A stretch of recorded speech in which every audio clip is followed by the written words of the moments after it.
How can the past leave behind evidence that refuses to obey our best explanations? An object crafted with impossible precision. A city erased without a clear cause. A coded manuscript that has defeated every attempt at interpretation. These aren't tales built on fantasy. They're documented puzzles that continue to unsettle experts. Join me as we uncover the most astonishing historical mysteries and examine the clues that still defy reason. High above the forested ridges of the Orăștie Mountains in present-day Romania, the stone walls of Blidaru Fortress emerge from the landscape with quiet determination. Surrounded by dense woodland and steep slopes, the fortress seems almost hidden, as though it was designed not only to defend a kingdom, but also to disappear into nature itself. Even in silence, the carefully fitted limestone blocks, narrow pathways, and commanding views suggest that every detail served a purpose. The wind moves through the trees much as it did more than 2,000 years ago, carrying with it the echoes of a civilization that once stood against one of the greatest empires of the ancient world. Blidaru Fortress was one of several fortified strongholds built by the Dacians, a people who occupied much of the region before the Roman conquest. Most historians believe the fortress was constructed during the 1st century BC and expanded under the rule of King Decebalus, whose resistance against Rome became legendary. Positioned to overlook important valleys and mountain routes, Blidaru formed part of an interconnected defensive network that included nearby fortresses and the Dacian capital at Sarmizegetusa Regia. Together, these sites created a sophisticated military system capable of communicating across great distances and controlling access through the mountains. Archaeological investigations reveal remarkable engineering. Massive stone walls, carefully planned towers, and complex defensive layouts demonstrate an advanced understanding of both architecture and strategy. One particularly impressive feature is the fortress's water management system, designed to sustain defenders during prolonged sieges. Rather than relying solely on natural springs, the builders created solutions that reflected careful planning and a deep knowledge of their environment. Yet for all that has been uncovered, many questions remain. Why was Blidaru constructed with such extraordinary attention to detail in a location so difficult to access? Was it purely a military fortress, or did it also serve political, ceremonial, or symbolic purposes? Some researchers argue that its strategic position alone explains its design. Others point to the broader network of Dacian fortresses, suggesting they represented far more than isolated military outposts. They may have functioned as centers of administration, trade, and ritual, linking communities across the mountains in ways that archaeology is only beginning to understand. The fortress has also inspired more speculative interpretations. Some independent writers have proposed that the precision of its stonework reflects knowledge lost over centuries, while others wonder whether hidden chambers or undiscovered passages still lie beneath the ruins. A few have even suggested that the alignment of certain structures may have carried astronomical significance, connecting the fortress to seasonal observations or ceremonial events. To date, however, no conclusive archaeological evidence has confirmed these ideas, and they remain subjects of ongoing discussion rather than established history. Excavations continue to reveal fragments of daily life, tools, pottery, weapons, and traces of ancient construction, but each discovery seems to answer one question while raising another. How much of the original fortress remains buried beneath layers of earth and vegetation? What records, if any, disappeared with the fall of the Dacian kingdom? And how many stories were lost when stone walls became silent ruins? Standing among the weathered foundations today, it is easy to imagine watchmen scanning the valleys below, waiting for signals from distant hilltops. The fortress no longer guards a kingdom, but it continues to guard its secrets. Each stone offers evidence of remarkable human achievement, while leaving just enough unanswered to remind us that history is rarely complete. Somewhere beneath the forest floor, or perhaps within the unanswered questions themselves, the true story of Blidaru Fortress may still be waiting to be uncovered. If places like Blidaru remind us that stone can preserve unanswered questions for thousands of years, then our journey naturally leads to another fortress whose massive walls have inspired wonder for even longer. Far from the forests of the Carpathian Mountains, another ancient citadel rises above the landscape, carrying its own quiet mystery, one that has challenged historians, archaeologists, and storytellers alike. The hill of Tiryns dominates the surrounding plain with an unmistakable sense of permanence. Its colossal limestone walls, some measuring several meters thick, seem almost disproportionate to the world around them. Weathered by countless centuries, these immense blocks still fit together with remarkable precision. Standing before them, it becomes easy to understand why generations of visitors struggled to believe that ordinary human hands could have built such a place. Even today, the fortress possesses a silent authority, as though it was designed not merely to defend a kingdom, but to outlast memory itself. Located in the northeastern Peloponnese of Greece, Tiryns flourished during the Late Bronze Age and became one of the great centers of the Mycenaean civilization. Archaeological evidence indicates that much of the citadel reached its most impressive form during the 13th century BC. Within its fortified walls stood royal residences, storage chambers, workshops, and carefully engineered passageways, revealing a society with remarkable organizational skill. Excavations have uncovered frescoes, pottery, weapons, and administrative remains that paint the picture of a prosperous palace complex connected to the wider Mediterranean world. Yet it is the walls themselves that continue to inspire the greatest fascination. Ancient Greek writers believed they were so enormous that only the Cyclopes, mythical one-eyed giants, could have assembled them. The term Cyclopean masonry survives to this day, describing the use of gigantic irregular stones fitted together without mortar. Modern archaeology offers practical explanations. Skilled laborers, simple machines, ramps, and coordinated planning may have allowed Bronze Age builders to accomplish what once appeared impossible. Even so, the sheer scale of the construction continues to provoke admiration. How did engineers working more than 3,000 years ago organize such an extraordinary project with the technology available to them? The mysteries do not end with architecture. Around 1200 BC, much of the Mycenaean world entered a period of dramatic decline. Palaces were abandoned or destroyed, trade networks weakened, and political systems collapsed across much of the eastern Mediterranean. Tiryns survived longer than some neighboring centers, and evidence suggests parts of the settlement remained occupied after the palace era ended. Even so, the reasons behind the wider collapse remain fiercely debated. Some scholars point toward earthquakes that may have damaged cities across the region. Others suggest prolonged drought, famine, internal conflict, economic instability, or invasions by outside groups. Increasingly, researchers consider the possibility that several crises unfolded simultaneously, each intensifying the effects of the others. The archaeological record offers important clues, but rarely a complete narrative. Beyond mainstream research, more speculative ideas have emerged over the years. Some have proposed that forgotten construction techniques have yet to be fully understood, while others wonder whether hidden chambers still lie sealed beneath the fortress.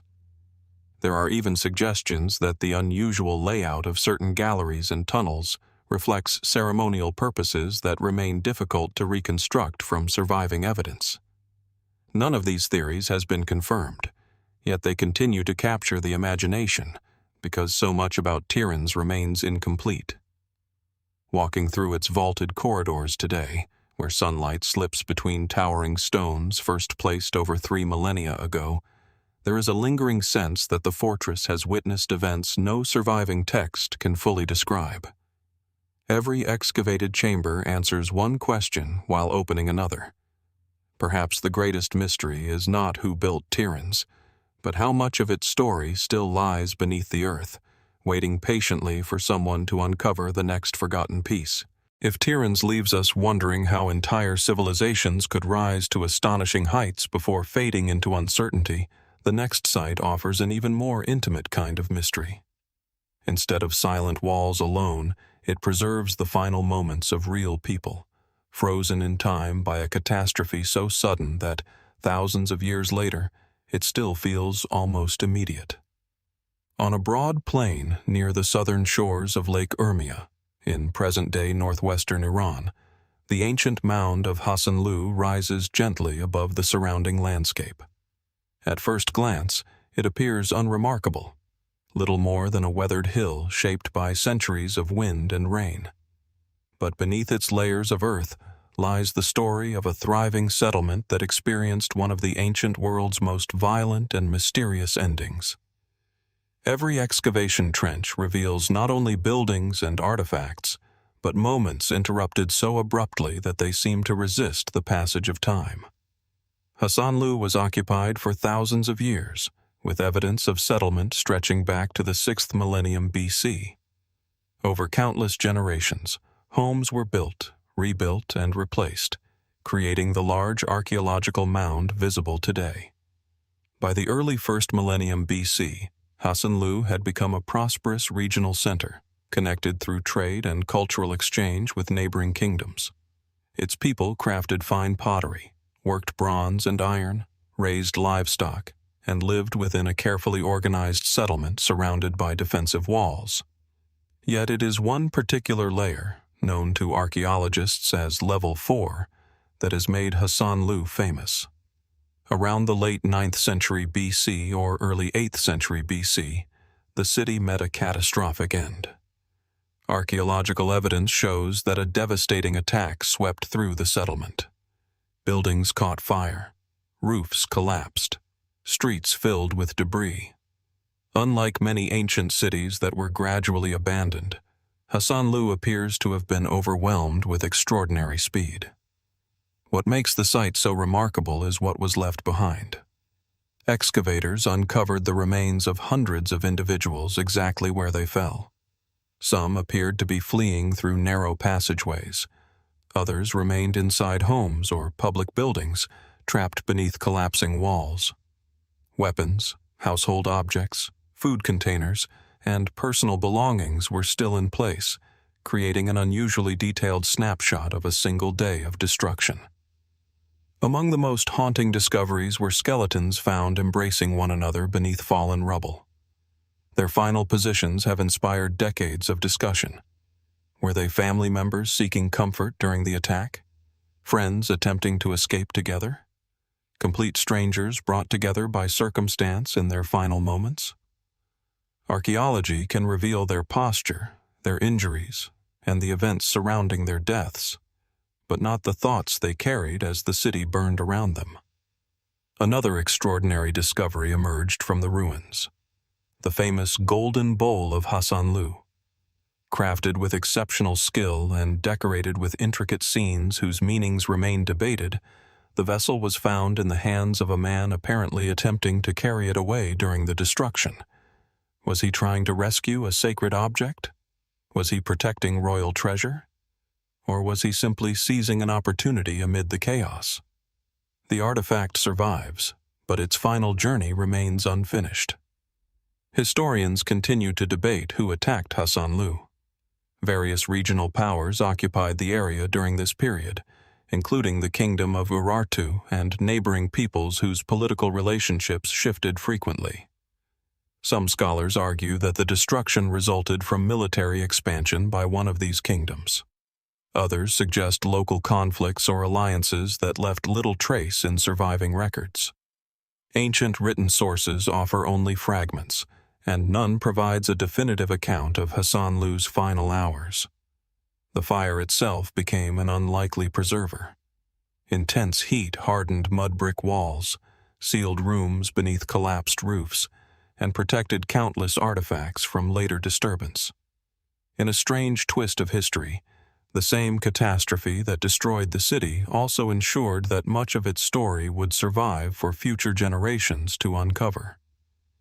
Beyond the archaeological evidence, Hasanlu has inspired quieter speculation.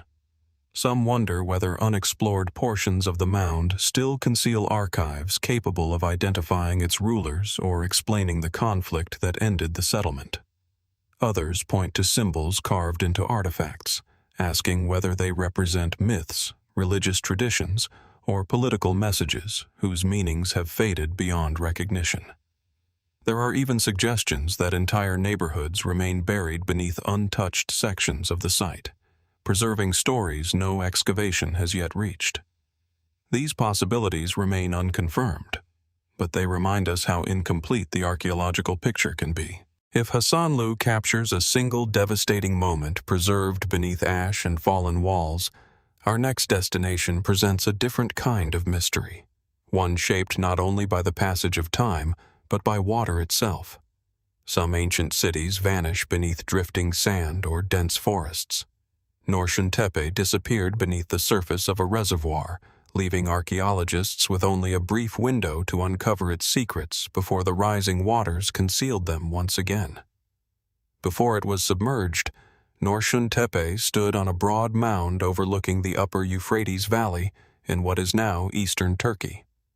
For thousands of years, generations of people chose this elevated ground as their home, rebuilding again and again upon the remains of earlier settlements. From a distance, the mound appeared modest, blending naturally into the surrounding landscape. Yet beneath its surface rested layer upon layer of human history, each one preserving traces of changing cultures, evolving technologies, and forgotten communities stretching back to the 4th millennium BC and even earlier. Today, the original landscape no longer exists in the form experienced by those ancient inhabitants. The construction of the Keben Dam during the 20th century transformed much of the valley into an enormous artificial lake. Recognizing that countless archaeological sites would soon disappear beneath the water, international teams launched one of the largest rescue excavation projects ever attempted in the region. Their mission was urgent. Every season lost meant another chapter of history slipping beyond reach. Norşuntepe became one of the most important sites investigated during this remarkable effort. Excavations revealed an unusually long sequence of occupation spanning thousands of years. Unlike settlements associated with only a single civilization, Norşuntepe preserved evidence from numerous cultural periods, each leaving its own architectural style, tools, pottery, religious practices, and patterns of daily life. Walking through the excavation trenches before the flooding, archaeologists could quite literally descend through time.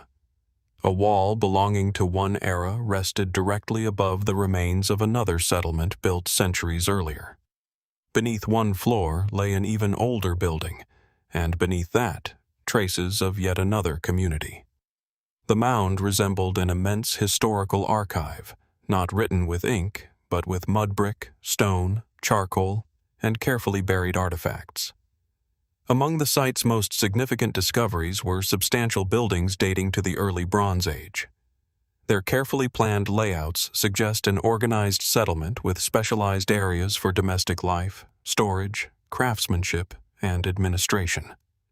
Excavations also uncovered evidence of advanced metallurgy, indicating that the inhabitants possessed considerable expertise in working copper and other metals. This region occupied an important position between Anatolia, Mesopotamia, and the Caucasus, allowing ideas, materials, and technologies to circulate across considerable distances. Norşuntepe was not an isolated village hidden from the wider world. It participated in extensive exchange networks connecting diverse societies long before the emergence of many famous ancient empires. Yet, despite these discoveries, many aspects of the settlement remain surprisingly difficult to explain. One reason lies in the extraordinary depth of the archaeological deposits. Thousands of years of continuous occupation created a complicated sequence of rebuilding. Every new generation modified or demolished older structures, reused construction materials, and altered the landscape according to changing needs. Untangling this complex history requires painstaking analysis, where a difference of only a few centimeters may separate centuries of human activity. Even with modern archaeological methods, certainty is often elusive. Why did particular architectural styles appear during one period and disappear during another? Which changes resulted from migration, which reflected cultural exchange, and which emerged through local innovation? These questions rarely produce simple answers. Archaeologists generally favor explanations involving gradual interaction between neighboring communities. Pottery styles, building techniques, and metalworking traditions often spread through trade, intermarriage, diplomacy, and the movement of skilled craftspeople rather than dramatic invasions. Still, the archaeological record occasionally presents abrupt transitions that invite deeper investigation. Entire neighborhoods seem to have been reorganized. Construction methods suddenly change. Certain artifact types become common while others vanish. Do these shifts represent new populations arriving? Political transformation? Economic collapse? Religious reform? The evidence can support several interpretations simultaneously, making Norşuntepe an ongoing subject of scholarly debate. Another intriguing aspect of the site concerns its religious life. Excavations uncovered buildings interpreted as sanctuaries or ceremonial spaces, although their exact functions remain uncertain. Within these structures, archaeologists found altars, ritual objects, figurines, and carefully arranged deposits, suggesting activities extending beyond ordinary domestic life. What beliefs guided the people who gathered there? Which ceremonies marked the changing seasons? How did they understand birth, death, harvest, illness, or the movements of the stars? Artifacts provide valuable clues, but beliefs themselves rarely survive in the archaeological record. Without written explanations, even the most carefully preserved ceremonial objects retain an element of mystery. The metalworking evidence has generated particular interest among researchers. Norşuntepe produced sophisticated copper objects during periods when metallurgy was still developing across much of the region. Furnaces, slag, molds, and finished tools demonstrate technical knowledge accumulated over generations. Most archaeologists explain these achievements through gradual experimentation and regional exchange. Communities shared techniques, refined production methods, and adapted innovations according to local resources. Yet some observers have wondered whether portions of this technological development occurred more rapidly than traditional models suggest. Could important breakthroughs have originated here before spreading elsewhere? Or does the evidence simply reflect the survival of workshops rarely preserved at comparable sites? These questions continue encouraging new research rather than definitive conclusions. One of the greatest mysteries surrounding Norşuntepe, however, has nothing to do with the ancient inhabitants themselves. It concerns what may never be studied again. When the reservoir filled, large portions of the site disappeared beneath deep water. Although archaeologists documented enormous amounts of information beforehand, excavation inevitably sampled only part of the settlement. Countless structures, artifacts, and environmental clues remain submerged beyond easy access. In effect, the landscape became an underwater archive. Future generations may develop technologies capable of investigating these hidden remains more thoroughly, but for now, much of Norşuntepe rests beneath calm water, inaccessible except through excavation records, photographs, and recovered collections preserved in museums. That reality inevitably shapes how historians interpret the site. Every conclusion must acknowledge the possibility that undiscovered evidence still lies below the reservoir. A single inscription could identify unknown rulers. A preserved archive could clarify political relationships. Additional workshops might transform understanding of early metallurgy. Hidden temples could reveal religious traditions scarcely imagined today. The unanswered possibilities remain as significant as the discoveries already made. Like many remarkable archaeological sites, Norşuntepe has inspired speculative ideas beyond mainstream scholarship. Some writers have proposed that the settlement guarded forgotten knowledge lost beneath the reservoir before it could be fully documented. Others suggest that unexplored sections may contain evidence capable of rewriting accepted chronologies of technological development. These suggestions remain unverified.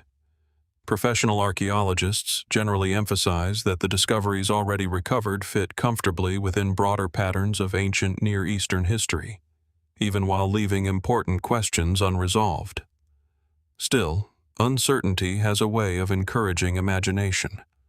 Perhaps that is unavoidable when an archaeological site itself disappears beneath water before every question can be asked.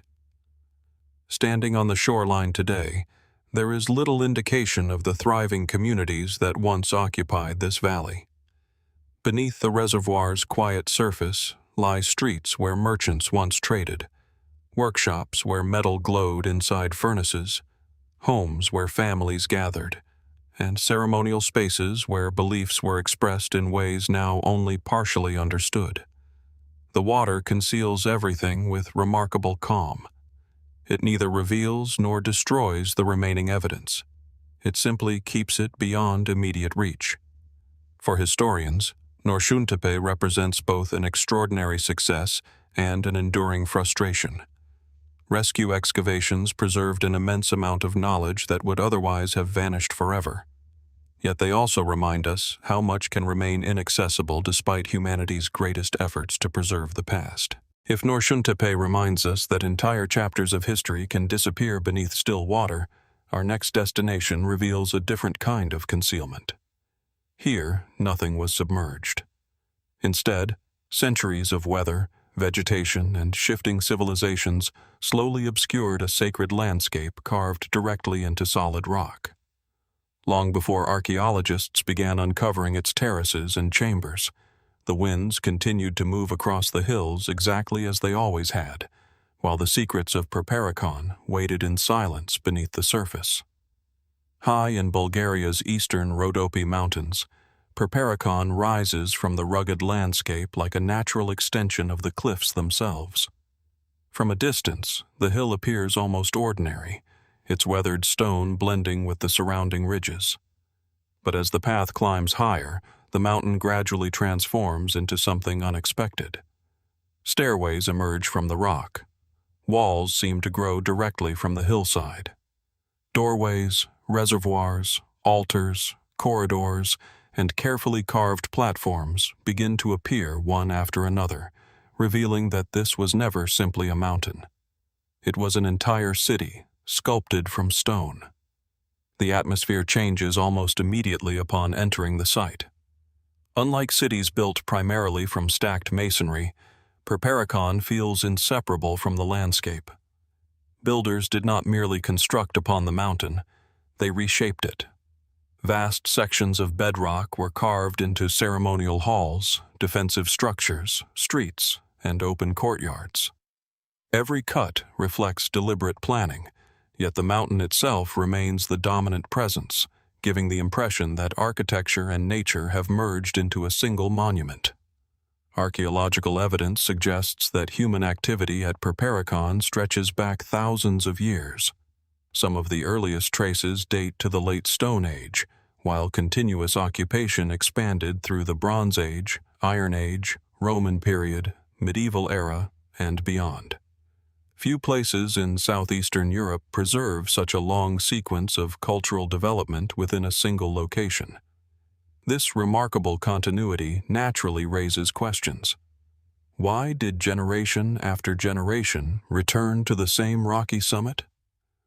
The simplest explanation involves geography.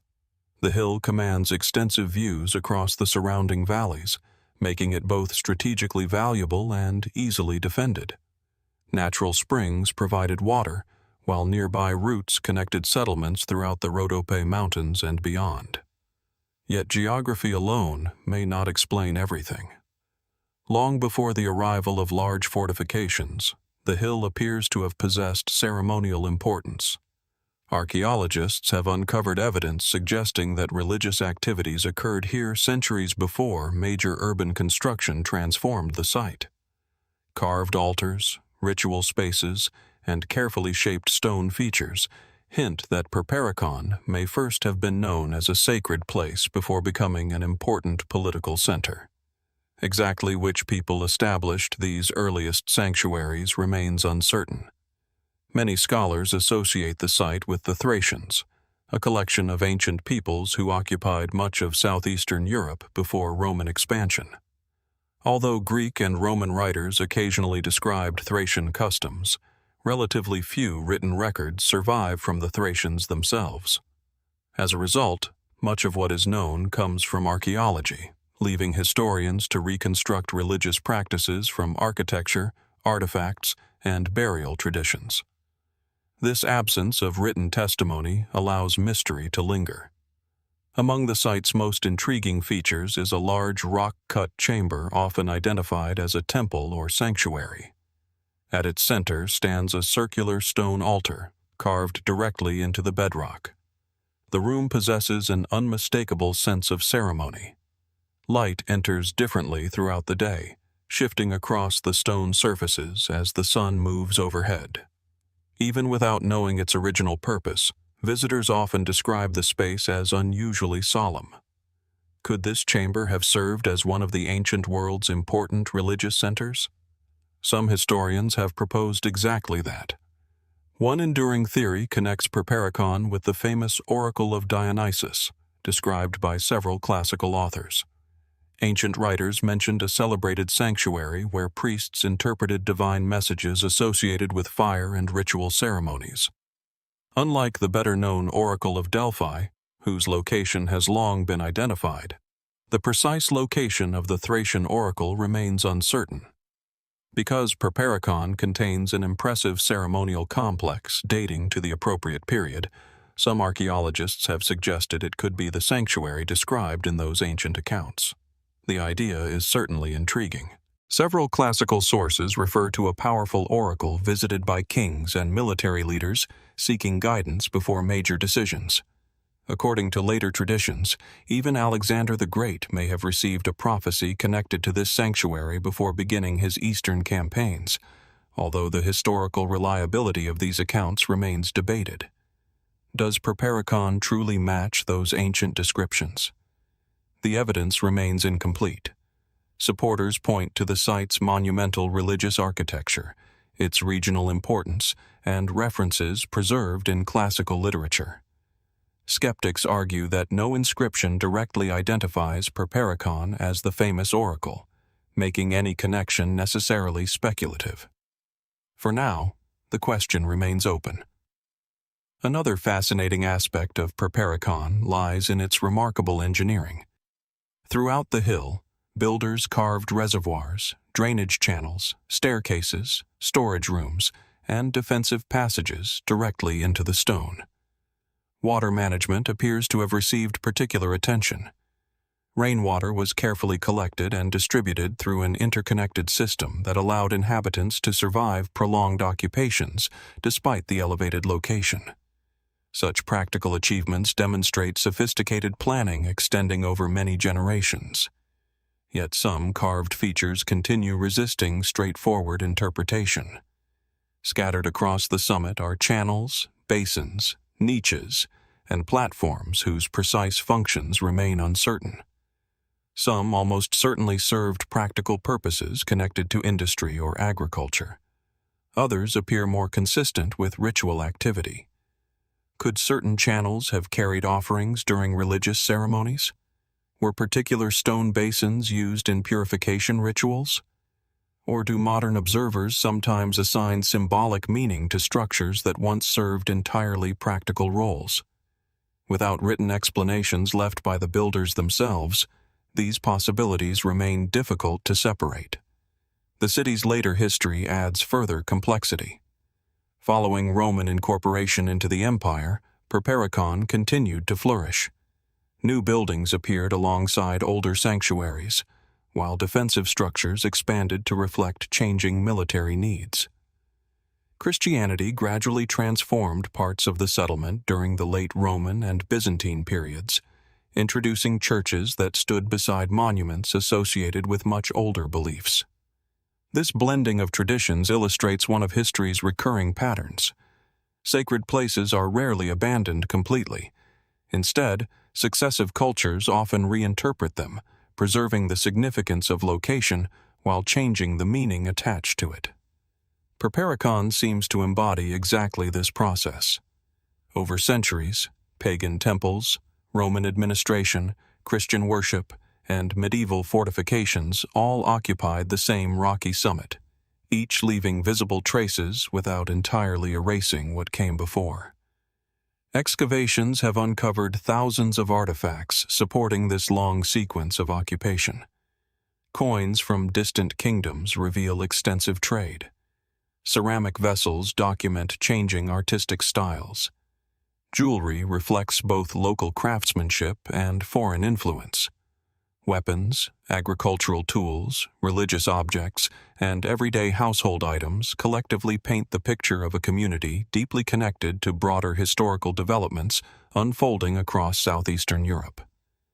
Yet despite these discoveries, important questions remain unanswered. One concerns the sheer scale of the site. Perperikon extends across a surprisingly large area, with many sectors still only partially investigated.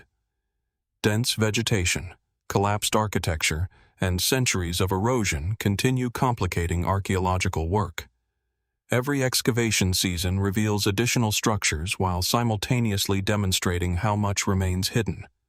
Modern technologies such as aerial photography, laser scanning, and geophysical surveys continue identifying buried features beneath the surface. Each new map seems to expand the city. Rather than reducing the mystery, fresh discoveries often deepen it.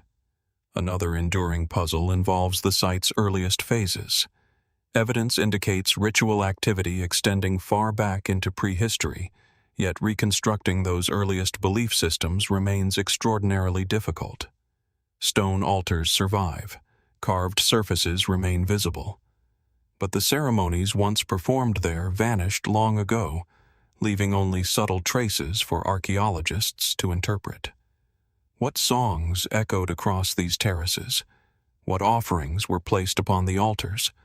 Which celestial events guided ceremonial calendars? How did ancient pilgrims experience the mountain during festivals now completely forgotten? The stones preserve silence more faithfully than answers. As with many extraordinary archaeological sites, Perperikon has inspired numerous unconventional theories. Some writers argue that the mountain occupies a special geographical position associated. If Perperikon teaches us that sacred places can endure through countless civilizations while quietly guarding their oldest memories, then our journey now carries us farther south, to another city where towering cliffs, weathered stone, and lingering silence preserve questions that have never been fully answered. Hidden among the dramatic landscapes of southwestern Turkey, the ancient city of Tlos stands as both a monument to human resilience and a reminder that some mysteries survive precisely because history never tells its story in full. Long before its ruins came to attract archaeologists and travelers, Tlos overlooked the fertile Xanthos Valley from a steep rocky outcrop that dominates the surrounding countryside. Even today, approaching the site feels like stepping into a landscape where every layer of stone records a different age.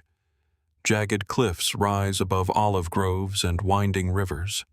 Mountain peaks frame the horizon. High above everything else, weathered walls, carved tombs, and the remains of an ancient citadel seem almost suspended between earth and sky. The first impression is one of remarkable continuity.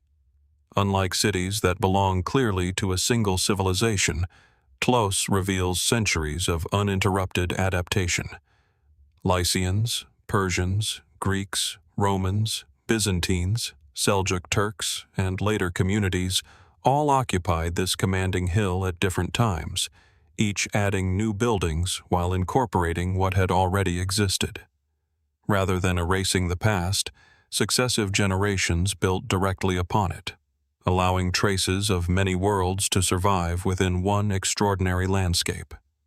As a result, walking through Tlos often feels less like exploring a single archaeological site and more like moving through history itself. Towering above much of the city stands the Acropolis, carved into a massive natural ridge. The fortress dominates every approach, offering panoramic views across the valley below. Defensive walls follow the contours of the rock, while steep cliffs provide natural protection on nearly every side. From this elevated position, ancient inhabitants could monitor movement across vast distances. Trade caravans, travelers, military expeditions, seasonal migrations. Nothing entered the valley unnoticed. The strategic advantages are obvious even now, helping explain why people repeatedly chose this location over thousands of years. Yet Tlos became famous for reasons extending beyond military strength. It occupied a central place within ancient Lycia, one of the most distinctive cultural regions of the eastern Mediterranean. The Lycians developed their own language, artistic traditions, political institutions, and funerary customs while maintaining extensive contact with neighboring civilizations. Ancient writers regarded them with fascination, describing a society that often differed noticeably from surrounding kingdoms.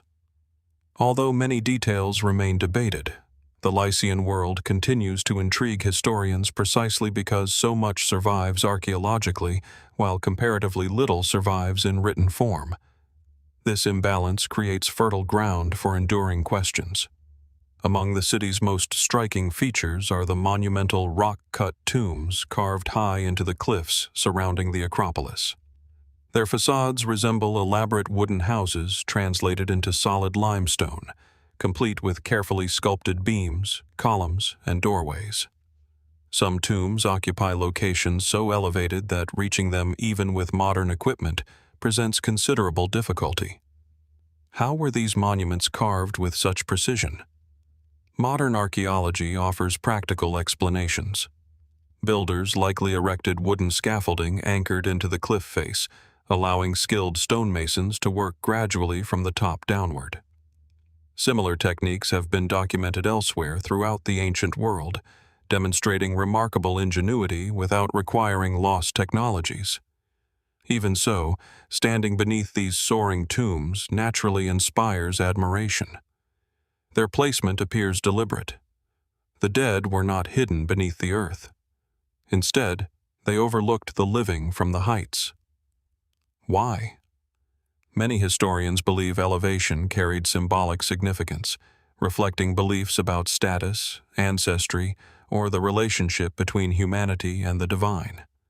Higher tombs may have emphasized prestige while simultaneously placing the deceased closer to the heavens.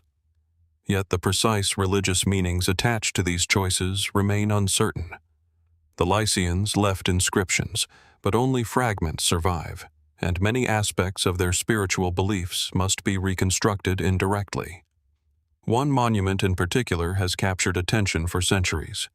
Known as the Tomb of Bellerophon, it occupies a commanding position on the Acropolis itself. According to later tradition, this tomb became associated with the legendary Greek hero Bellerophon, famous for riding the winged horse Pegasus and defeating the Chimera. Nearby, carved into the rock, appears the weathered relief of a mounted warrior. Was this figure truly intended to represent Bellerophon? Most scholars advise caution. The association emerged largely through later Greek interpretations rather than direct archaeological evidence. The relief may instead depict a local Lycian ruler whose identity has long been forgotten. Still, mythology possesses remarkable staying power. Ancient visitors themselves may have looked upon the monument and connected it with heroic traditions already centuries old. Whether historically accurate or not, these stories demonstrate how Tlos inspired imagination across multiple civilizations.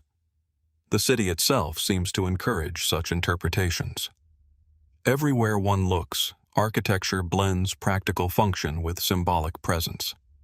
The Roman theater, remarkably preserved despite earthquakes and centuries of abandonment, still overlooks the valley with quiet grandeur. Nearby stand the remains of baths, markets, temples, churches, and administrative buildings reflecting successive phases of occupation. Each structure represents adaptation rather than replacement. Roman engineers expanded existing infrastructure. Byzantine communities converted earlier buildings for new religious purposes. Medieval fortifications incorporated stones quarried from much older monuments. History accumulated here layer upon layer without entirely erasing what came before.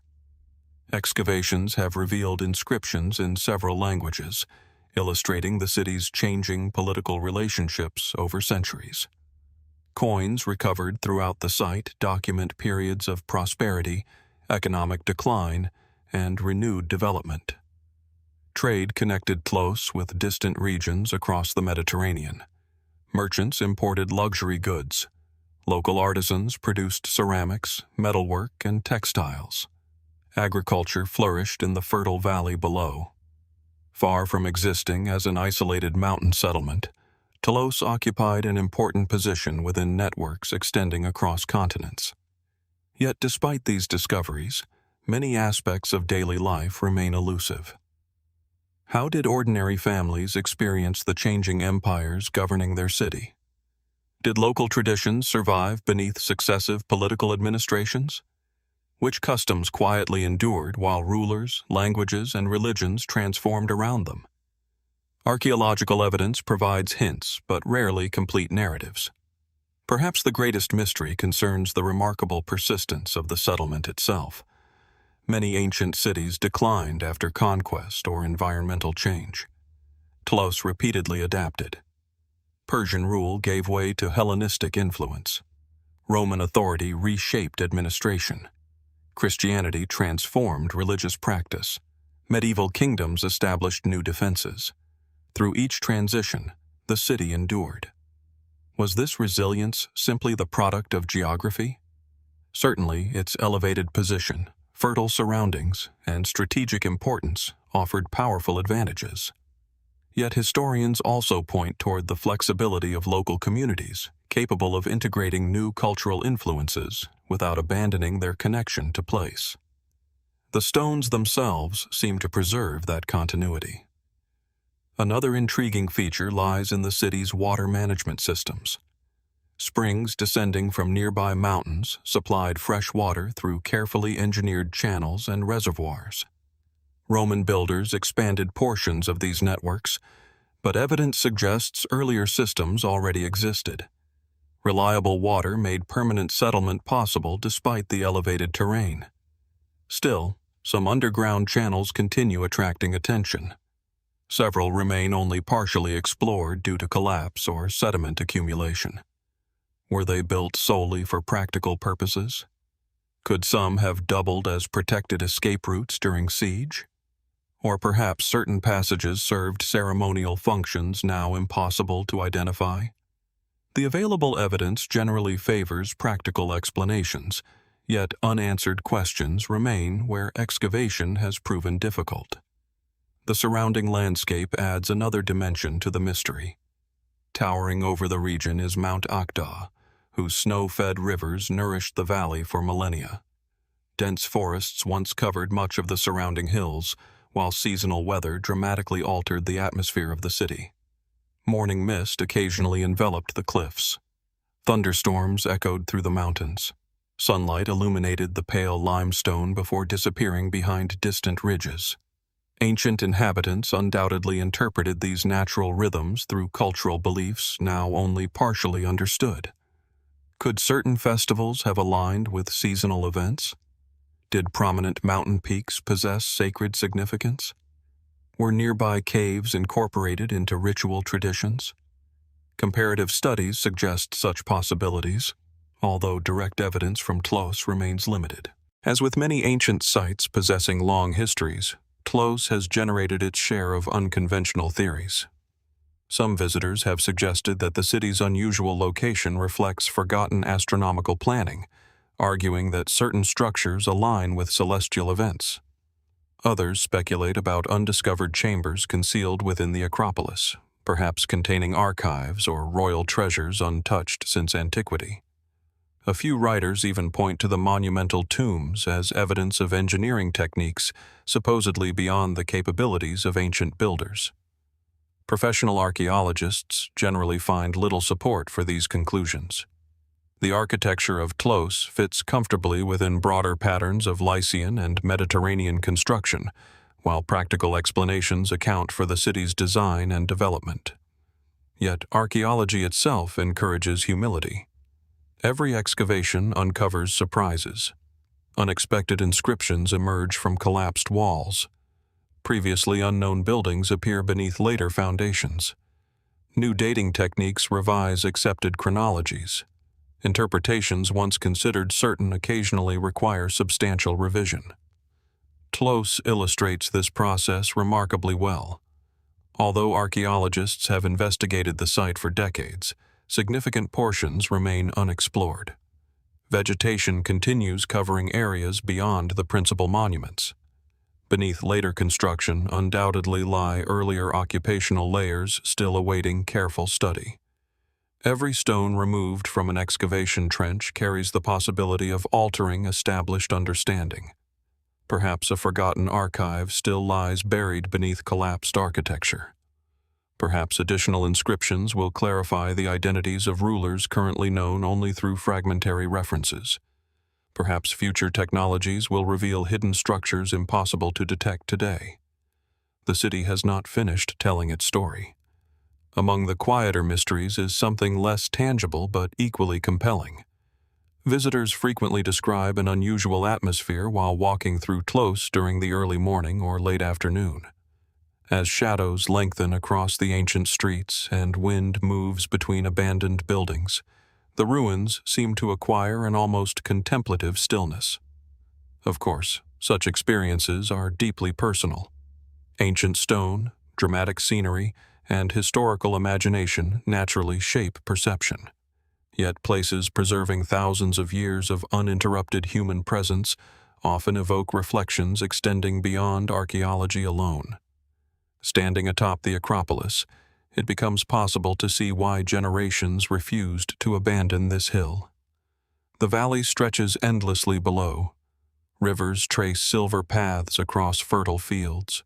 Mountains define the horizon exactly as they did for the city's earliest inhabitants. Empires arrived. Empires disappeared. Languages evolved. Religions changed. The landscape remained. Perhaps that enduring landscape explains why Tlos continues inviting both scholarship and speculation. The evidence uncovered so far reveals an extraordinary city shaped by resilience, craftsmanship, and cultural exchange. At the same time, its highest tombs, unfinished excavations, hidden passages, and fragmentary inscriptions remind us that no archaeological site ever yields every answer at once. Somewhere beneath the weathered stones, behind walls yet to be uncovered, or within inscriptions still waiting to be deciphered, another piece of Tlos may remain concealed, quietly preserving a story that has endured for centuries, waiting for the moment when someone finally asks the right question.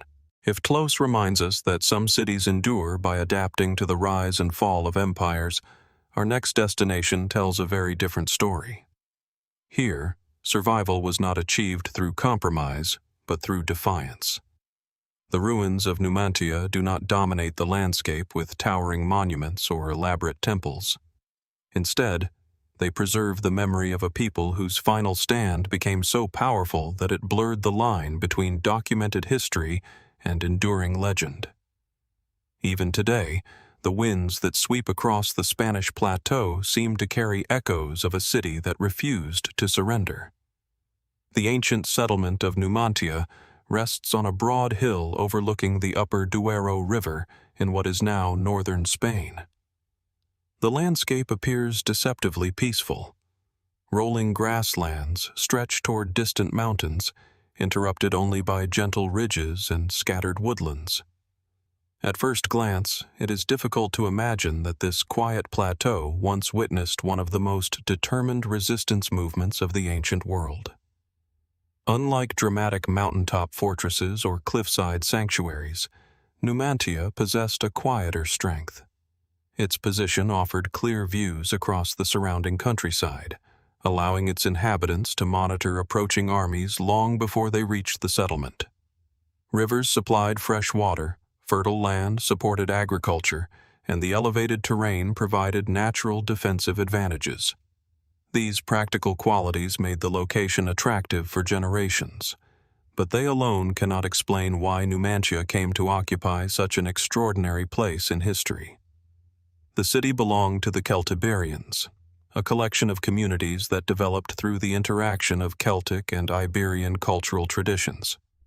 Rather than forming a single centralized kingdom, these societies consisted of interconnected groups sharing languages, customs, trade, and military alliances, while maintaining considerable local independence. Ancient Roman writers often described the Celtiberians as formidable warriors. Yet archaeology reveals something more nuanced. Excavations have uncovered well-planned streets, carefully constructed houses, workshops, storage facilities, defensive walls, and evidence of organized agriculture. Metalworking flourished. Pottery production reached impressive levels of sophistication, and long-distance trade connected Numantia with neighboring regions. Far from existing as an isolated frontier settlement, the city participated in a wider world of commerce and cultural exchange. Still, it is not everyday life that transformed Numantia into a lasting symbol. It was war. Beginning during the 2nd century BC, Roman expansion into the Iberian Peninsula brought repeated conflict with local populations determined to preserve their independence. Several campaigns ended in unexpected Roman defeats, challenging the empire's reputation for military superiority. Again and again, Numantia resisted. Roman commanders underestimated the defenders. Supply lines faltered. Terrain favored local knowledge. Military victories expected to take weeks stretched into years. To Roman observers accustomed to conquest, the persistence of this relatively small community seemed almost incomprehensible. Historical accounts describe repeated negotiations, shifting alliances, temporary truces, and renewed fighting. Roman armies vastly outnumbered the defenders, yet success remained elusive. Eventually, Rome entrusted the campaign to one of its most respected military leaders, Scipio Aemilianus, already famous for his role in the destruction of Carthage. His strategy differed dramatically from previous attempts. Rather than launching repeated direct assaults against the city's defenses, Scipio sought complete isolation. Roman engineers constructed an immense system of fortifications surrounding Numantia. Walls, ditches, watchtowers, defensive camps. Barriers stretched across the landscape, sealing every practical route into or out of the settlement. Even nearby rivers were carefully monitored. The objective was not immediate victory. It was patience. Starvation would succeed where direct attack had failed. Modern archaeological investigations have confirmed much of this remarkable siege system. Traces of Roman camps, defensive earthworks, and encircling fortifications remain visible across the surrounding countryside, illustrating the extraordinary scale of the operation. Few ancient sieges demonstrate such determination from both attacker and defender. Yet despite substantial historical documentation, important questions remain. Exactly how many people remained inside Numantia during the final months? Roman sources offer varying figures, often influenced by literary objectives rather than precise census records. How severe were food shortages? How long could stored supplies realistically sustain the population? Archaeological evidence provides valuable clues, but complete certainty remains impossible. Ancient authors describe conditions becoming increasingly desperate. Livestock disappeared. Food supplies dwindled. Disease spread through the isolated community. Negotiations reportedly failed. According to later Roman accounts, many inhabitants chose death rather than enslavement after realizing resistance could no longer continue. Here, history begins merging with legend. Some classical writers describe acts of collective sacrifice carried out to avoid capture. Others emphasize heroic resistance intended to celebrate Roman victory over exceptionally determined opponents. Modern historians approach these dramatic narratives cautiously. Ancient historical writing frequently combined factual reporting with moral storytelling, shaping events to communicate broader lessons about courage, honor, or imperial power. Did every detail occur exactly as described? Probably not. Yet archaeological evidence strongly supports the reality of prolonged siege, widespread destruction, and the eventual collapse of the settlement. Separating embellishment from documented history remains one of Numantia's enduring challenges. Excavations conducted over the past century have transformed understanding of the city itself. Rather than revealing an enormous urban center, archaeology has uncovered a relatively modest settlement whose influence far exceeded its physical size. Stone foundations outline neighborhoods arranged along organized streets. Domestic buildings contain evidence of ordinary family life interrupted by extraordinary circumstances. Cooking vessels remain where meals were once prepared. Metal tools reflect agricultural and craft activities. Weapons appear alongside everyday household objects, reminding us that the defenders were not professional soldiers alone. They were farmers, craftsmen, parents, children. Their final chapter became famous precisely because it emerged from ordinary lives confronted by overwhelming force. Another mystery concerns the remarkable unity displayed during the siege. How did a community under such immense pressure maintain resistance for so long? Most historians point toward strong local identity, experienced leadership, and shared cultural values emphasizing independence. Yet psychology rarely fossilizes. Archaeology reveals buildings and artifacts. It cannot fully recover determination. Nor can it easily explain the emotional decisions made during prolonged crisis. The landscape surrounding Numantia continues offering new insights. Modern surveys have identified additional Roman camps and logistical installations extending well beyond the immediate siege lines. These discoveries reveal an operation of astonishing complexity, requiring careful coordination among thousands of soldiers. Roads connected supply depots. Observation posts communicated across the hills. Construction materials were transported over considerable distances. The siege itself became a monumental engineering project. Ironically, the determination of the Roman army now serves as indirect evidence of the defenders' effectiveness. Had Numantia posed little challenge, such extraordinary measures would never have been necessary. Beyond the historical record lies another intriguing question. Why has Numantia continued capturing imagination for more than 2,000 years? Part of the answer lies in symbolism. Throughout later Spanish history, the city's resistance came to represent perseverance against overwhelming odds. Writers, artists, and political movements repeatedly returned to the story, reshaping it according to the concerns of their own eras. Yet symbolism can complicate archaeology. National identity, historical memory, and legend sometimes influence interpretation as strongly as excavated evidence. Researchers therefore approach both ancient texts and later traditions with careful balance, distinguishing documented discoveries from cultural narratives that accumulated over centuries. As with many significant archaeological sites, Numantia has also inspired more speculative interpretations. Some enthusiasts suggest hidden underground passages allowed defenders to evade portions of the Roman blockade. Others argue that undiscovered sections of the settlement may still preserve archives capable of clarifying disputed historical accounts. A few propose that Roman chroniclers deliberately exaggerated aspects of the siege to magnify the prestige of Scipio's eventual victory.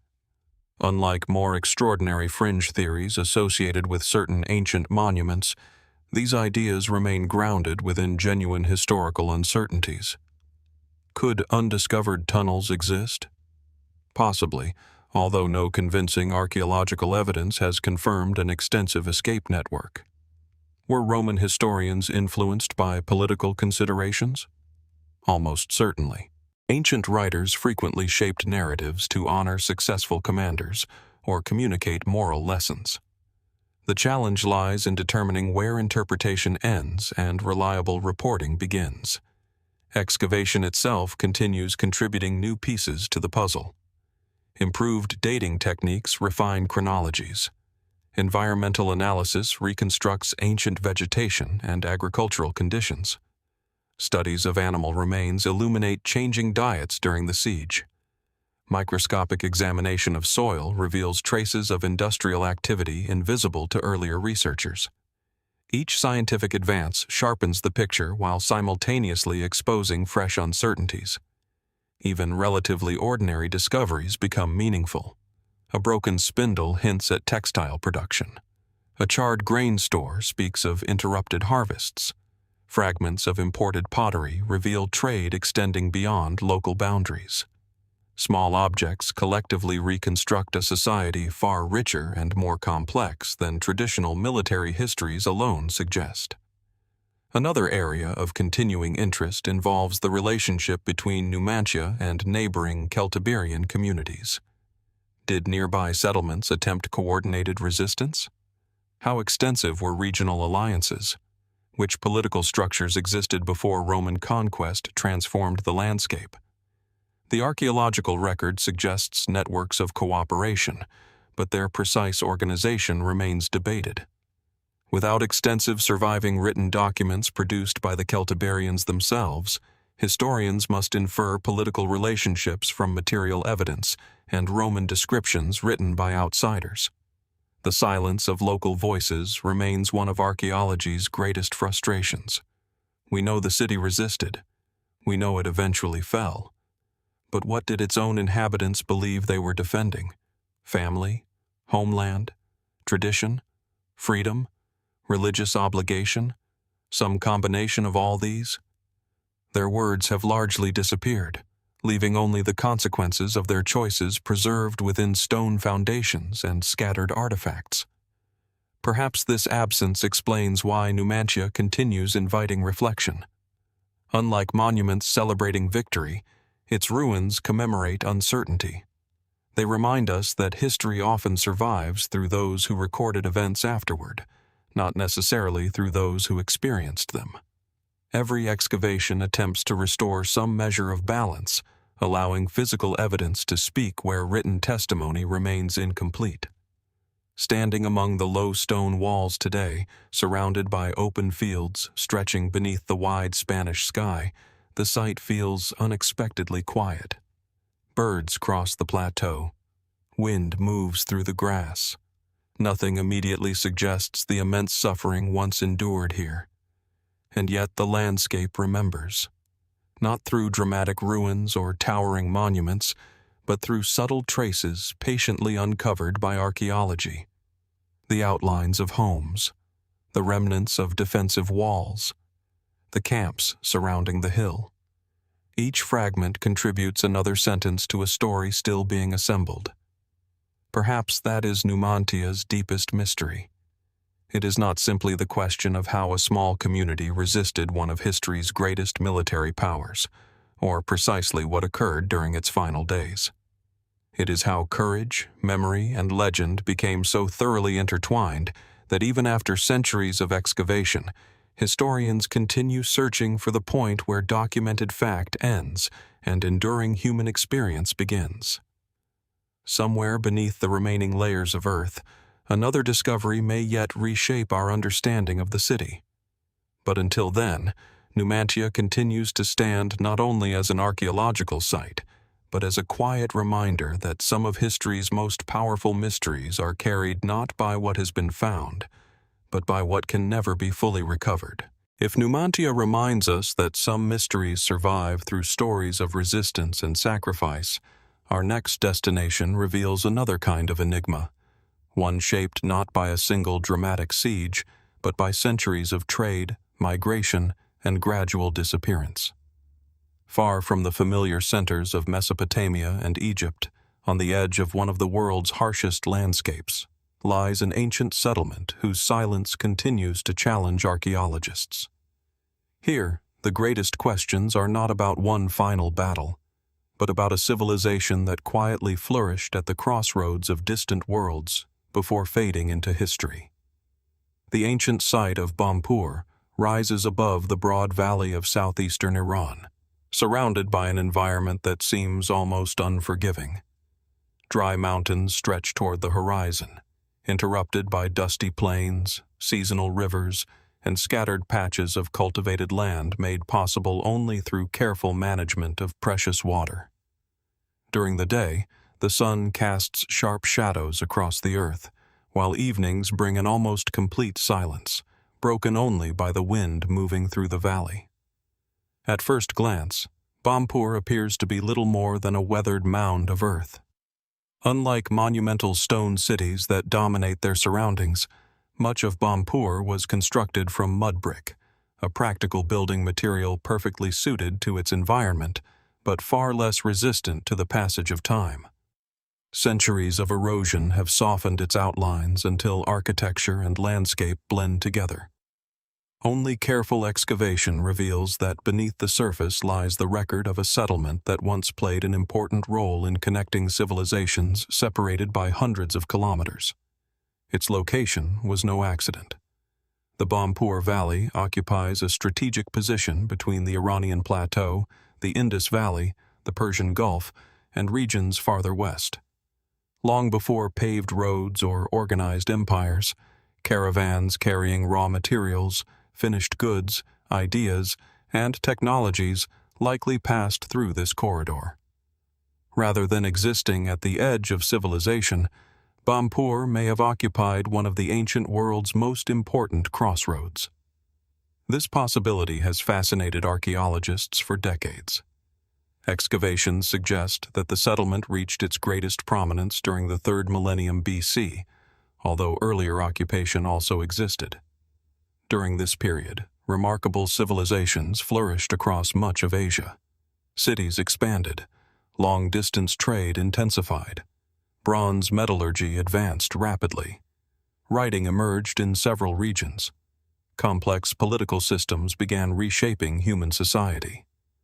Bampur stood within reach of all these developments. Pottery recovered from the site displays striking similarities to ceramics discovered hundreds of kilometers away.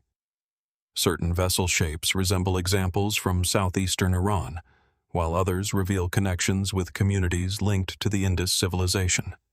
Decorative motifs, manufacturing techniques, and raw materials collectively suggest that ideas moved freely across surprisingly vast distances. These discoveries have transformed the way historians view the region. Rather than isolated communities separated by deserts and mountains, ancient populations appear to have maintained active networks extending across much of Western and Southern Asia. Yet the exact nature of Bampur's role within these networks remains uncertain. Was it primarily a trading center? An administrative settlement controlling caravan routes? A regional capital exercising authority over nearby communities? Or perhaps something more complex, a place where different cultures met, exchanged knowledge, and gradually influenced one another? The archaeological evidence supports elements of each interpretation. One reason for this uncertainty lies in the absence of extensive written records. Unlike Mesopotamian cities, where thousands of clay tablets preserve administrative details, Bampur has yielded relatively little written evidence. Instead, archaeologists reconstruct its history through architecture, pottery, tools, animal remains, botanical evidence, and environmental analysis. Every fragment contributes another clue. No single discovery tells the entire story. Among the site's most intriguing features are its multiple occupational layers. Like many ancient tells, Bampur represents centuries of rebuilding. Houses collapsed and were replaced. Streets shifted. Defensive walls expanded or disappeared according to changing circumstances. New generations adapted earlier structures rather than beginning from empty ground. This gradual accumulation of history creates both opportunity and challenge. Each layer preserves evidence from a particular moment, yet later construction often disturbed what came before. Archaeologists must carefully separate one period from another, sometimes working through differences measured in only a few centimeters of soil. The result resembles assembling an enormous puzzle from pieces scattered across thousands of years. Excavations have uncovered domestic buildings, storage facilities, workshops, ovens, and evidence of specialized craft production. Stone tools appear alongside bronze objects. Grinding stones reveal agricultural activity, while animal bones indicate herding and hunting practices adapted to the valley's demanding environment. Nothing about the settlement suggests isolation. Instead, it reflects a community capable of adapting to changing economic opportunities while maintaining connections with distant regions. One particularly important area of research involves ancient trade itself. Objects recovered at Bampur indicate access to materials unavailable locally. Certain types of stone, shell, and possibly metals originated far beyond the surrounding valley. How did these goods arrive? Most historians envision caravans crossing difficult terrain, moving gradually between interconnected settlements over weeks or even months. Rather than individual merchants traveling extraordinary distances, exchange may have occurred through numerous intermediate communities, each contributing another link within an extensive commercial network. This explanation fits the archaeological evidence well. Even so, important details remain unknown. Who organized these exchanges? Were they controlled by local elites, independent merchants, religious institutions, seasonal gatherings? The available evidence cannot yet answer with confidence. Another enduring mystery concerns the settlement's changing fortunes. Bampur experienced periods of growth followed by decline, then renewed occupation. Why? Climate almost certainly played an important role. The region depends heavily upon reliable water supplies, and even modest environmental changes could dramatically affect agriculture, population, and trade. Recent environmental studies suggest that fluctuations in river systems and rainfall influenced settlement patterns throughout southeastern Iran during antiquity. Communities adapted whenever possible. Sometimes they succeeded. Sometimes they moved elsewhere. Yet environmental explanations alone may not account for every transformation visible at Bampur. Trade routes themselves evolve. Political alliances shift. Technological innovations redirect commerce. A settlement thriving along one network may decline when economic priorities change elsewhere. Could Bampur's fortunes have risen and fallen alongside broader changes unfolding across Asia? Many archaeologists believe exactly that. Still, reconstructing these interconnected developments remains extraordinarily difficult. The archaeological record preserves consequences more readily than causes. Perhaps the most compelling mystery involves cultural identity. Who exactly were the people of Bampur? Modern national boundaries offer little guidance when examining societies that flourished thousands of years ago. The inhabitants almost certainly spoke languages no longer preserved. Their beliefs, customs, social structures, and political relationships remain only partially understood. Artifacts reveal skill. Architecture demonstrates planning. Trade indicates communication. But the voices themselves have disappeared. What stories did parents tell their children beneath the desert stars? Which ceremonies marked birth, marriage, harvest, or mourning? How did they explain the changing seasons or the unpredictable behavior of rivers upon which survival depended? These deeply human questions remain frustratingly beyond archaeology's reach. Religion presents another area of careful investigation.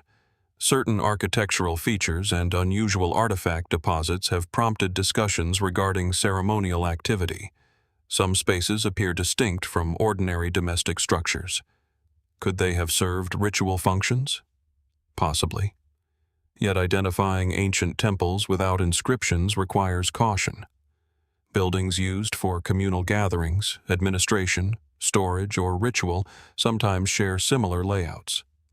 Interpretation depends upon subtle patterns rather than unmistakable proof. Archaeologists, therefore, remain careful not to assign sacred meaning where practical explanations may suffice. Nevertheless, many ancient communities integrated religious practice into everyday life so thoroughly that separating sacred from ordinary becomes almost impossible. As with many remarkable archaeological sites, Bampur has attracted more speculative interpretations beyond mainstream scholarship.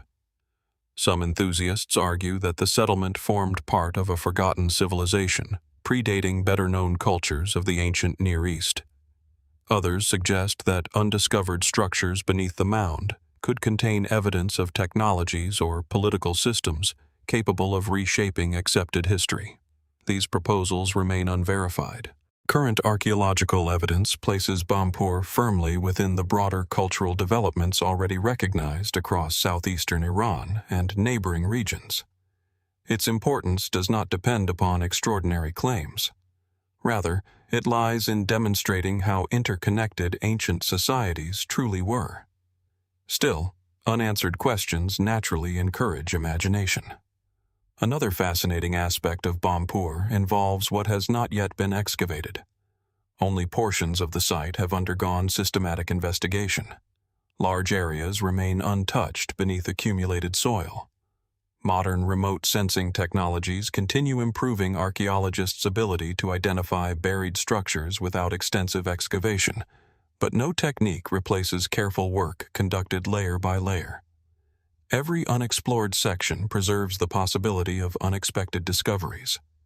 A workshop containing unfamiliar tools, an inscription identifying forgotten rulers, imported goods revealing previously unknown trade routes, human burials capable of illuminating ancestry, health, diet, and migration. Each possibility remains entirely plausible. One discovery could transform decades of interpretation. The surrounding valley contributes another layer to the mystery. Ancient settlements rarely existed independently.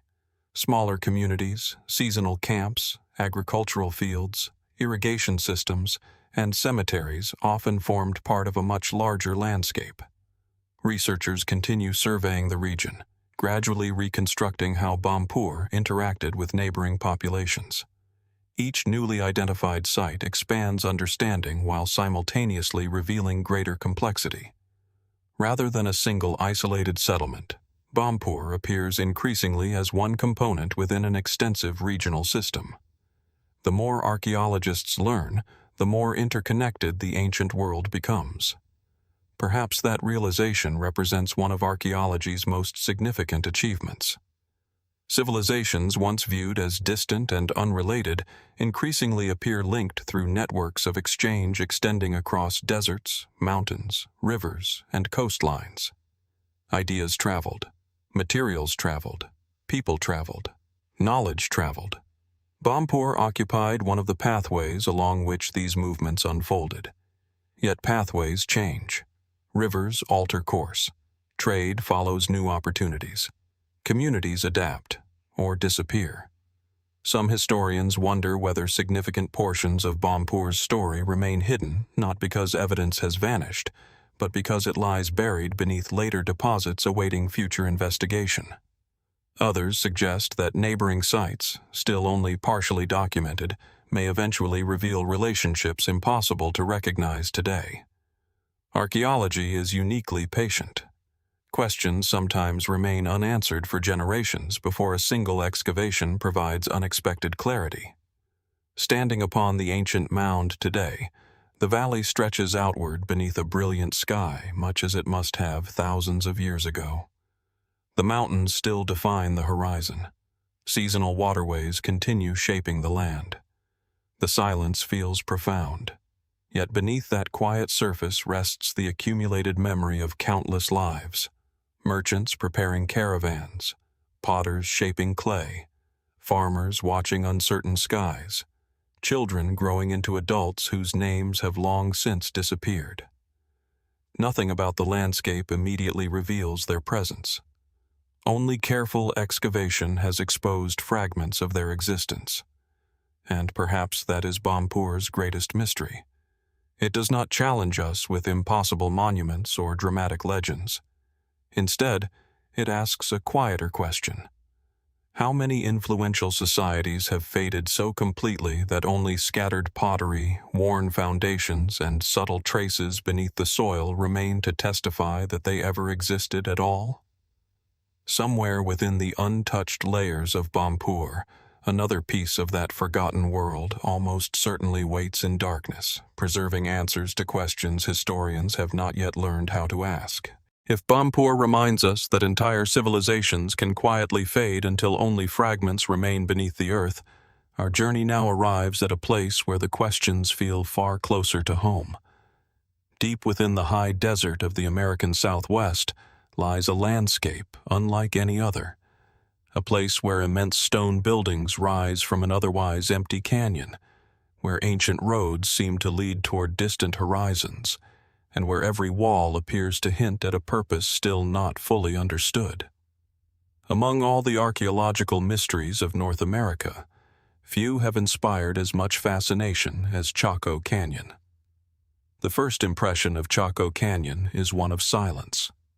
The canyon stretches across northwestern New Mexico, surrounded by broad mesas, sandstone cliffs, and open desert that changes color with the movement of the sun. During the day, the air shimmers with heat. At sunset, long shadows creep slowly across the canyon floor, transforming ancient walls into dark outlines against glowing sandstone. At night, the sky becomes astonishingly clear. Thousands of stars fill the darkness, creating a celestial display that feels almost close enough to touch. It is an environment that encourages reflection. Nothing about the landscape immediately suggests that, nearly 1,000 years ago, this remote canyon became the center of one of the most remarkable societies in North American history. Then the buildings appear. Massive structures of carefully shaped sandstone rise unexpectedly from the desert floor. Multi-story walls stretch across the landscape with remarkable precision. Hundreds of rooms surround enormous circular ceremonial spaces known as Great Kivas. Some buildings contain more than 600 rooms, making them among the largest structures constructed anywhere in North America before European arrival. Standing before these ruins today, one question naturally emerges. Why here? The canyon receives relatively little rainfall. Summers can be intensely hot, while winters bring freezing temperatures. Agriculture required careful planning and a deep understanding of seasonal cycles. Building such monumental architecture in an environment that appears so challenging seems almost counterintuitive. Yet for centuries, people not only lived here, they transformed the canyon into a center of extraordinary cultural significance. Archaeologists generally agree that Chaco Canyon reached its greatest prominence between approximately AD 850 and 1150. During this period, ancestral Puebloan communities constructed an impressive network of monumental buildings, roads, ceremonial spaces, reservoirs, and smaller settlements extending across vast portions of the American Southwest. The scale of this achievement continues to impress researchers. One of the canyon's best-known structures, Pueblo Bonito, originally stood 4 or perhaps even 5 stories tall in some sections. Its walls were built from carefully shaped sandstone blocks fitted with remarkable precision. Timber beams supported roofs and upper floors, many of them transported from mountain forests located dozens of miles away. This raises another intriguing question. How were thousands of massive wooden beams moved across such difficult terrain? Modern archaeology provides practical explanations. Large groups of people working together could transport timber using coordinated labor, simple tools, and careful planning. Experimental studies have demonstrated that such feats are physically possible without wheeled vehicles or draft animals. Even so, the logistical organization required remains extraordinary. The transportation of construction materials alone demanded cooperation on a remarkable scale. Who organized these projects? How were workers supplied with food? What social or religious systems inspired so many communities to contribute labor over generations? Unlike civilizations that left extensive written records, the ancestral Puebloans recorded their history through architecture, oral tradition, and material culture, rather than alphabetic texts. As a result, many of these questions remain open. The buildings themselves provide some of the most compelling clues. Great houses such as Pueblo Bonito, Chetro Kettle, Pueblo del Arroyo, and Casa Rinconada exhibit careful planning extending far beyond simple shelter.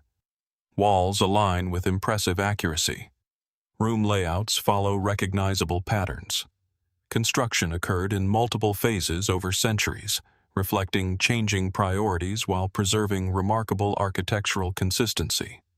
Some rooms appear to have served residential purposes. Others functioned as storage spaces. Still others may have held ceremonial importance. The great kivas, large circular structures partially recessed into the ground, almost certainly played central roles in community gatherings and spiritual life. Exactly what ceremonies took place within them remains known primarily through the traditions preserved by descendant Pueblo communities and careful archaeological interpretation. Respect for those living traditions remains an essential part of modern research. Many descendant communities regard Chaco Canyon not as an abandoned ruin, but as part of an ongoing cultural landscape connecting past and present. Archaeologists increasingly collaborate with indigenous knowledge holders, recognizing that oral histories often preserve valuable perspectives unavailable through excavation alone. Even with this broader understanding, however, many mysteries remain. Perhaps none has attracted more attention than the roads. Stretching outward from Chaco Canyon are ancient roads unlike ordinary trails. Some extend for miles across mesas, cliffs, and open desert with astonishing straightness. Rather than simply following the easiest terrain, portions continue across difficult landscapes, occasionally requiring stairways carved into rock faces or carefully constructed ramps. Why were these roads built? The most widely accepted explanation combines practical and ceremonial purposes. They likely connected communities throughout the Chacoan world, facilitating travel, trade, communication, and participation in important gatherings. Yet certain roads appear to continue beyond populated areas, extending toward distant horizons without obvious destinations. Could these routes have possessed symbolic meaning? Many archaeologists believe so. Rather than serving only transportation, some roads may have represented sacred pathways connected to pilgrimage, ritual movement, or cosmological beliefs. Exactly how these meanings were understood remains uncertain. Another remarkable feature involves astronomy. Researchers have documented numerous alignments between Chacoan architecture and celestial events. Certain buildings appear oriented toward the solstices, equinoxes, and lunar cycles with considerable precision. One famous location, known as the Sun Dagger site atop Fajada Butte, became particularly well known after researchers observed patterns of sunlight passing through carefully positioned stone slabs. During specific times of the year, narrow beams of light illuminate spiral petroglyphs in ways corresponding closely with the summer solstice, winter solstice, and equinoxes. Most archaeologists interpret these alignments as evidence of sophisticated astronomical observation integrated into ceremonial life. Tracking seasonal changes would have been essential for agriculture, while celestial cycles likely carried profound spiritual significance. Still, debate continues. Were these alignments intentionally incorporated into large-scale architectural planning? Or do some modern interpretations identify meaningful patterns within structures originally designed for other reasons? The evidence strongly supports deliberate astronomical awareness, although the precise cultural meanings remain open to interpretation. Water presents another enduring mystery. Despite the canyon's arid environment, substantial populations lived here for centuries. Archaeological studies suggest that ancestral Puebloans developed sophisticated strategies for collecting rainfall, managing runoff, constructing reservoirs, and cultivating crops adapted to unpredictable conditions. Even so, maintaining large communities required careful environmental knowledge. How resilient were these agricultural systems during prolonged drought? Recent climate research indicates that severe drought affected the region during the 12th century. Many historians believe changing environmental conditions contributed significantly to the gradual decline of Chaco Canyon as a regional center. Yet drought alone may not explain everything. Communities rarely relocate for only one reason: political change, religious transformation, economic shifts, population growth, environmental stress. These factors often interact in complex ways. The archaeological record suggests that Chaco Canyon gradually lost its central role rather than experiencing sudden abandonment. People moved. New centers emerged elsewhere. Traditions evolved. The story became one of transformation rather than disappearance. Still, why did such an extraordinary center cease to function as it once had? That question continues, encouraging new research. Artifacts recovered throughout the canyon reveal surprisingly extensive trade networks: macaw feathers from tropical regions, marine shells from distant coastlines, copper bells, turquoise, exotic ceramics. These objects demonstrate connections extending hundreds, sometimes thousands, of miles. Far from existing in isolation, Chaco Canyon participated in an expansive world of exchange linking diverse societies across North America and beyond. How were these networks maintained? What journeys did traders undertake across deserts and mountains? Who controlled the movement of rare materials? The answers remain only partially understood. Perhaps the most intriguing mystery concerns leadership itself. Building monumental architecture, maintaining regional road systems, organizing long-distance exchange, and coordinating ceremonial gatherings imply considerable social organization. But what form did that organization take? Some archaeologists envision influential religious leaders guiding cooperative communities. Others propose hereditary elites exercising political authority. Still, others argue for more decentralized systems built upon alliances among multiple settlements. Evidence exists supporting aspects of each interpretation. None fully explains every discovery. As often happens in archaeology, the deeper researchers investigate, the more nuanced the picture becomes. Naturally, Chaco Canyon has inspired numerous speculative theories over the decades. Some writers have proposed that the site's astronomical alignments indicate knowledge impossible for ancient North American societies to possess independently. Others argue that the roads point toward forgotten destinations still undiscovered beneath the desert. A few have suggested hidden chambers containing ceremonial objects or records remain buried beneath the great houses. Mainstream archaeology approaches such claims cautiously. The remarkable achievements visible at Chaco Canyon are entirely consistent with the capabilities of ancestral Puebloan societies. There is no need to invoke lost civilizations or extraordinary outside influences to explain the site's sophistication. Its true history is already astonishing. Even so, important mysteries remain unresolved. Many structures have not been completely excavated. Large portions of the surrounding landscape continue revealing new archaeological features through aerial photography, LiDAR, satellite imagery, and careful field surveys. Each discovery expands the known extent of the Chacuan world. Small shrines appear where none were expected. Ancient roads emerge beneath modern vegetation.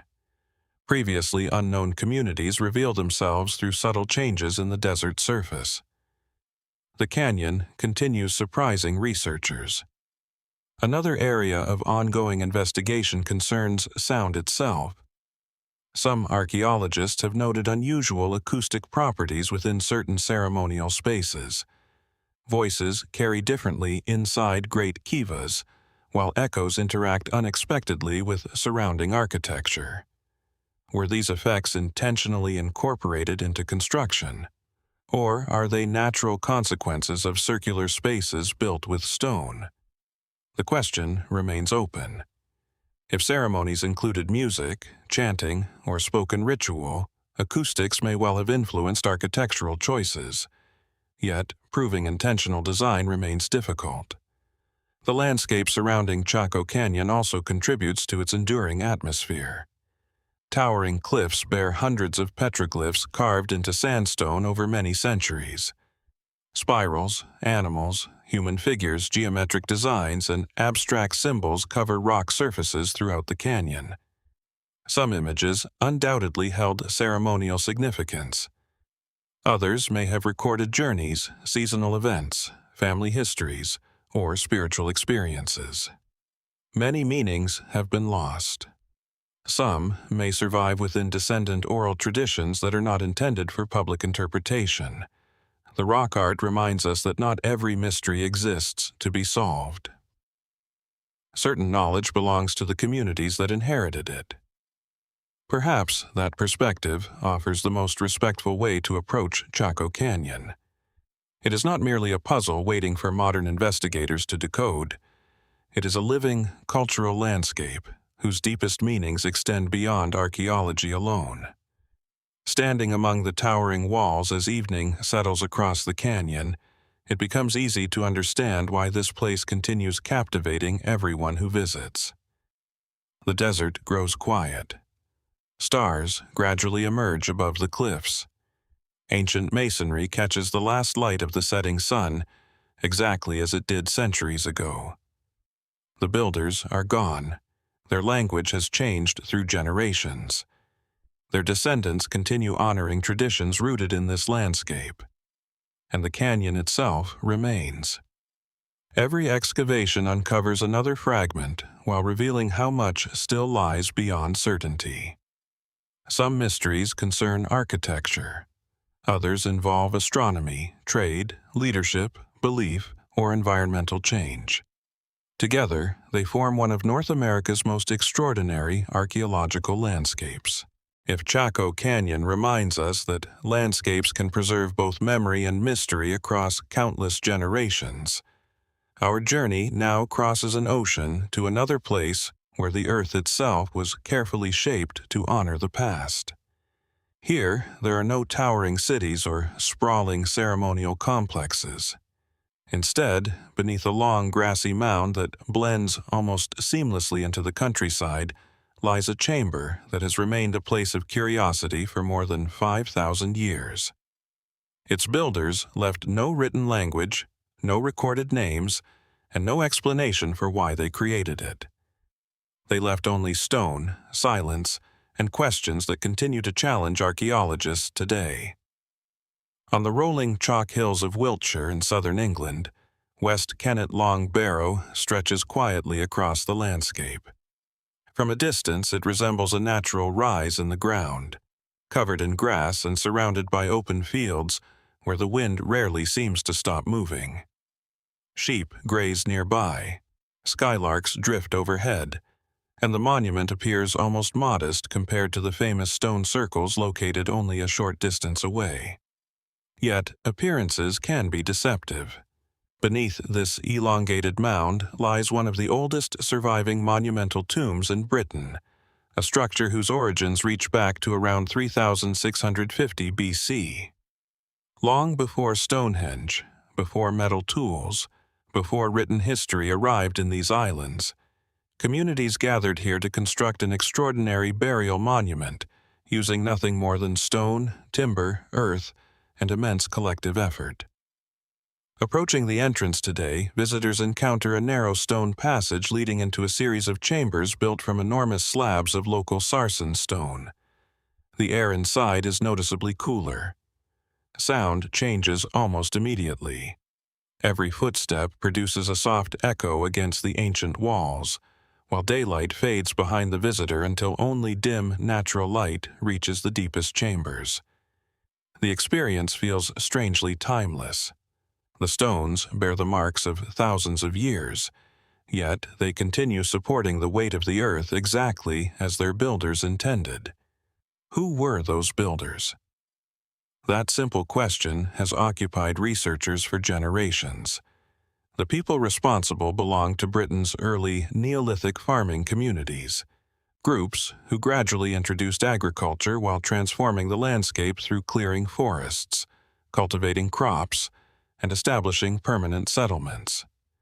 They possessed neither metal tools nor wheeled vehicles, yet they organized construction projects requiring remarkable planning, cooperation, and engineering skill.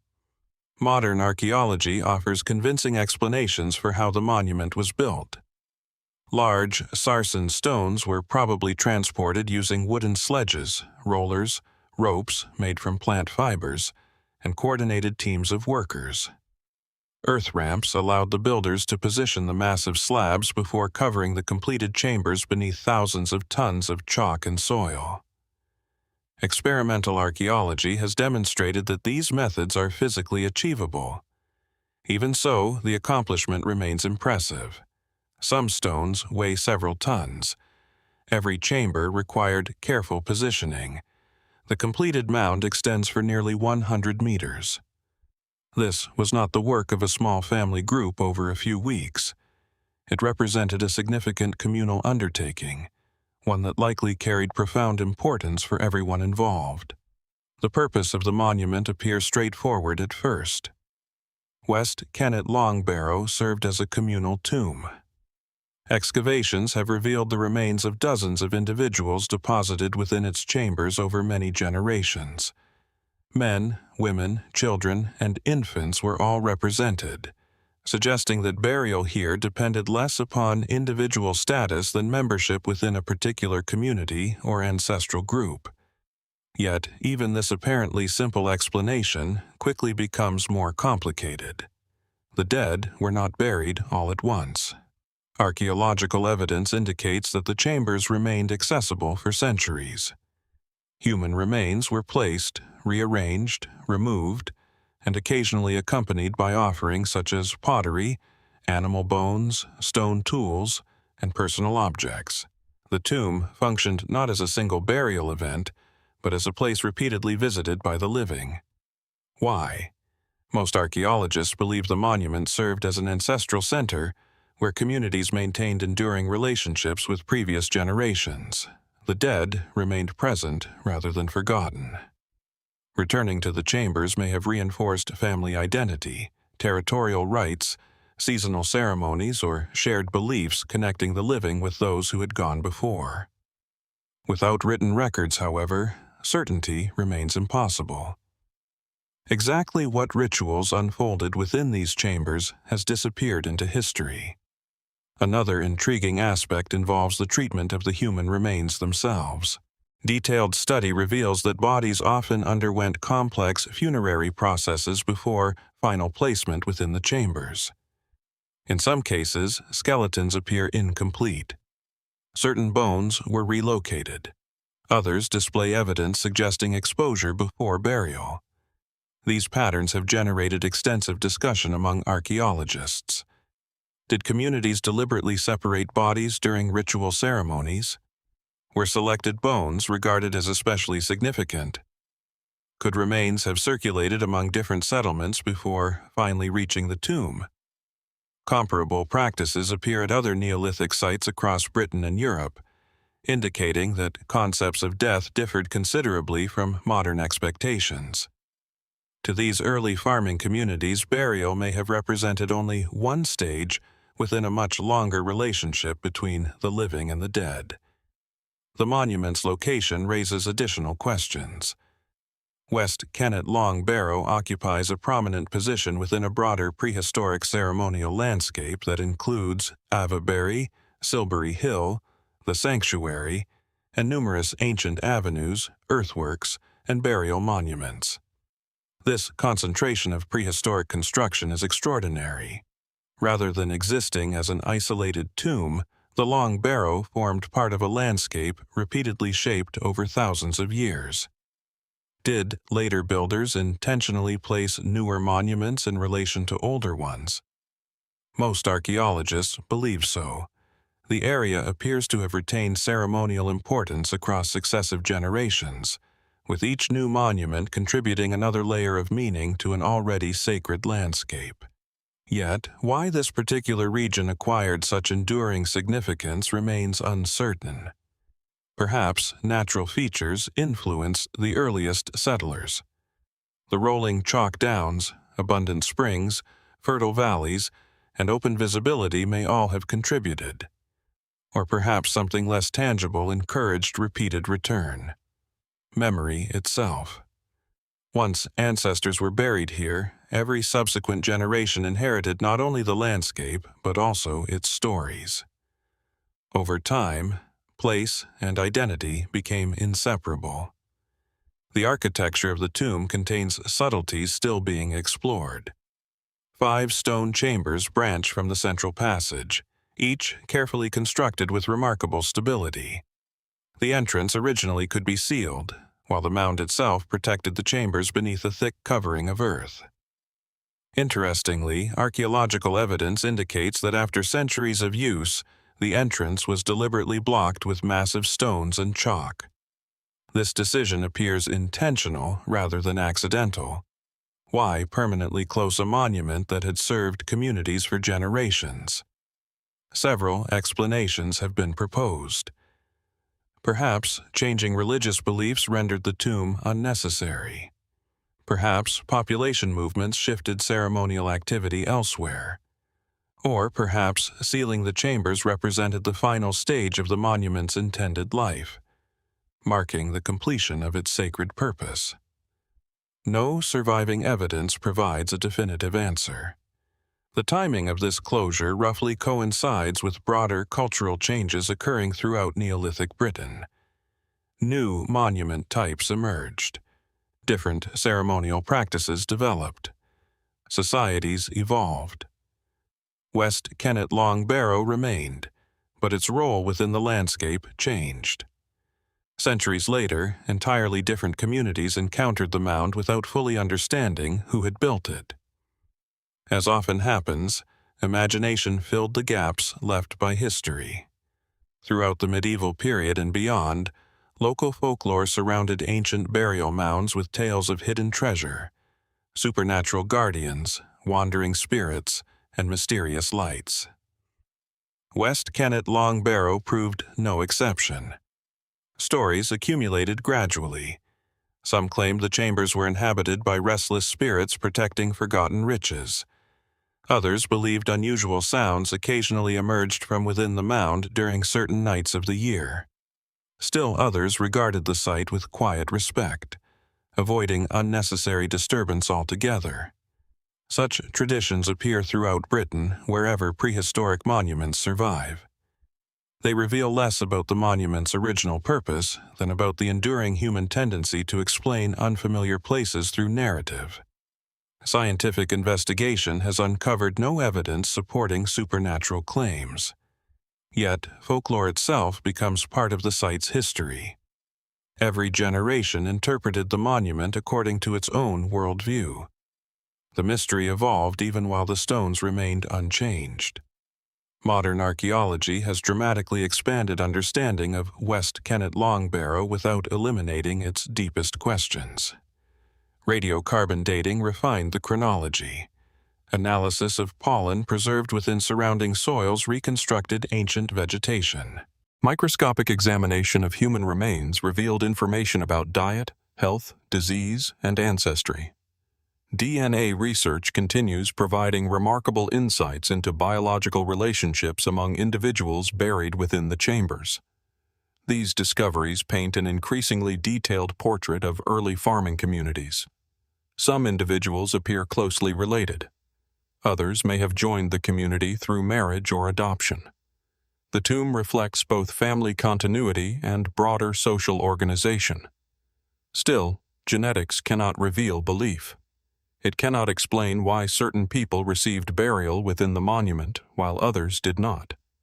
Nor can it fully reconstruct the ceremonies accompanying each burial. The silence surrounding those moments remains intact. Another fascinating mystery concerns orientation. Like many Neolithic monuments, West Kennet Long Barrow appears carefully positioned within the surrounding landscape. Researchers have examined possible alignments involving nearby hills, seasonal sunrise positions, and neighboring monuments. Some relationships undoubtedly reflect deliberate planning. Others remain more difficult to evaluate. Did astronomical observation influence the monument's design? Possibly. Early farming societies depended heavily upon seasonal cycles governing planting and harvest. Celestial events likely carried practical and symbolic importance alike. Yet caution remains necessary. Human beings naturally recognize patterns, and not every apparent alignment necessarily reflects intentional design. The strongest interpretations combine archaeological evidence with broader understanding of Neolithic landscapes rather than relying upon geometry alone. As expected, West Kennet Long Barrow has inspired numerous speculative theories. Some writers argue that the chambers functioned as places of initiation where spiritual transformation occurred. Others suggest acoustic properties within the tomb produced altered psychological experiences during ceremonies. A few propose that the monument forms part of an enormous prehistoric landscape planned according to sophisticated astronomical principles extending across southern England. Mainstream archaeology evaluates such ideas individually. Certain acoustic observations are measurable. Some landscape relationships are well documented. Others remain difficult to support through available evidence. Importantly, none of these possibilities diminish the extraordinary achievements already demonstrated by the archaeological record itself. The builders required no forgotten civilization, lost technology, or supernatural assistance. Their accomplishment reflects patience, cooperation, and generations of accumulated knowledge. That alone is remarkable. Perhaps the greatest mystery concerns memory. Imagine returning to this monument generation after generation. Children growing into adults, adults becoming ancestors. Stories repeated across centuries without writing. Each visit reinforcing shared identity through place rather than text. Could the monument itself have functioned as a kind of living archive? Instead of books preserving history, perhaps ceremonies, architecture, and repeated journeys carried knowledge forward. If so, much of that knowledge inevitably vanished when those traditions eventually ended. The stones survived. The words did not. The surrounding landscape continues revealing new discoveries even today. Remote sensing technologies identify buried features invisible from the surface. Environmental reconstruction refines understanding of ancient farming. Isotopic analysis traces where individuals spent their childhoods. Every scientific advance contributes another fragment while exposing fresh uncertainties. Archaeology rarely solves every mystery. Instead, it transforms simple questions into richer, more complex ones. Standing within the entrance passage today, looking outward across the rolling hills, it becomes surprisingly easy to understand why this place continues inspiring reflection. The countryside appears peaceful, almost unchanged in its broad outlines despite thousands of years of human history. Wind moves through the grass. Clouds drift slowly overhead. The chambers behind remain cool, dark, and remarkably still. Those who built this monument almost certainly expected it to outlive them. Perhaps they never imagined it would endure for more than 5 millennia. Yet it has. And despite centuries of investigation, excavation, and scientific analysis, West Kennet Long Barrow continues guarding many of its oldest secrets. We know when it was built. We understand much of how it was constructed. We can identify many of those laid to rest inside. But the thoughts of its builders, the precise meanings of their ceremonies, and the stories once spoken within those stone chambers have largely disappeared into time. If West Kennet Long Barrow reminds us that ancient monuments can preserve memories long after the voices that created them have faded, our journey now moves south to another forgotten world, one that did not leave behind colossal pyramids or carved inscriptions, but something equally compelling. Hidden among the rugged hills of southeastern Spain are the remains of a Bronze Age society that rose with astonishing speed, developed an unexpectedly sophisticated culture, and then disappeared so completely that its true story is still being pieced together. It is known today as El Argar, and despite more than a century of archaeological study, many of its greatest secrets remain unanswered. The landscape of El Argar is both beautiful and unforgiving. Dry mountain ridges rise above narrow valleys where seasonal rivers cut through rocky terrain before disappearing toward the Mediterranean coast. The hills are covered with hardy shrubs, scattered pines, and exposed stone, while the summer sun transforms the earth into shades of ochre, bronze, and pale gray. At first glance, it seems an unlikely place for one of Europe's earliest complex societies to flourish. Yet around 2200 BC, communities began constructing fortified settlements across these hills. From elevated ridges, they overlooked fertile valleys, mineral-rich mountains, and important routes linking the interior of the Iberian Peninsula with the Mediterranean shoreline. Their villages occupied naturally defensive positions, often surrounded by steep slopes that made them difficult to approach. These locations were chosen with remarkable care. They offered security, access to water, nearby farmland, control over movement through the surrounding landscape. Everything suggests careful planning rather than gradual, accidental growth. Today, archaeologists use the name El Argar, not simply for one settlement but for an entire Bronze Age culture that spread across much of southeastern Spain between approximately 2200 and 1550 BC. Although numerous sites belong to this cultural tradition, the original settlement of El Argar provided the first clues that revealed an unexpectedly advanced society hidden beneath centuries of accumulated soil. When excavations began during the late 19th century, researchers expected to uncover another ordinary prehistoric village. Instead, they encountered something far more intriguing. Stone houses had been arranged along terraces cut into hillsides. Storage facilities suggested organized food production. Workshops revealed specialized craftsmanship. Fortifications protected carefully planned communities. Even more remarkable were the burials. Unlike many earlier European societies that buried the dead in communal tombs, the people of El Argar frequently placed individuals beneath the floors of their own homes.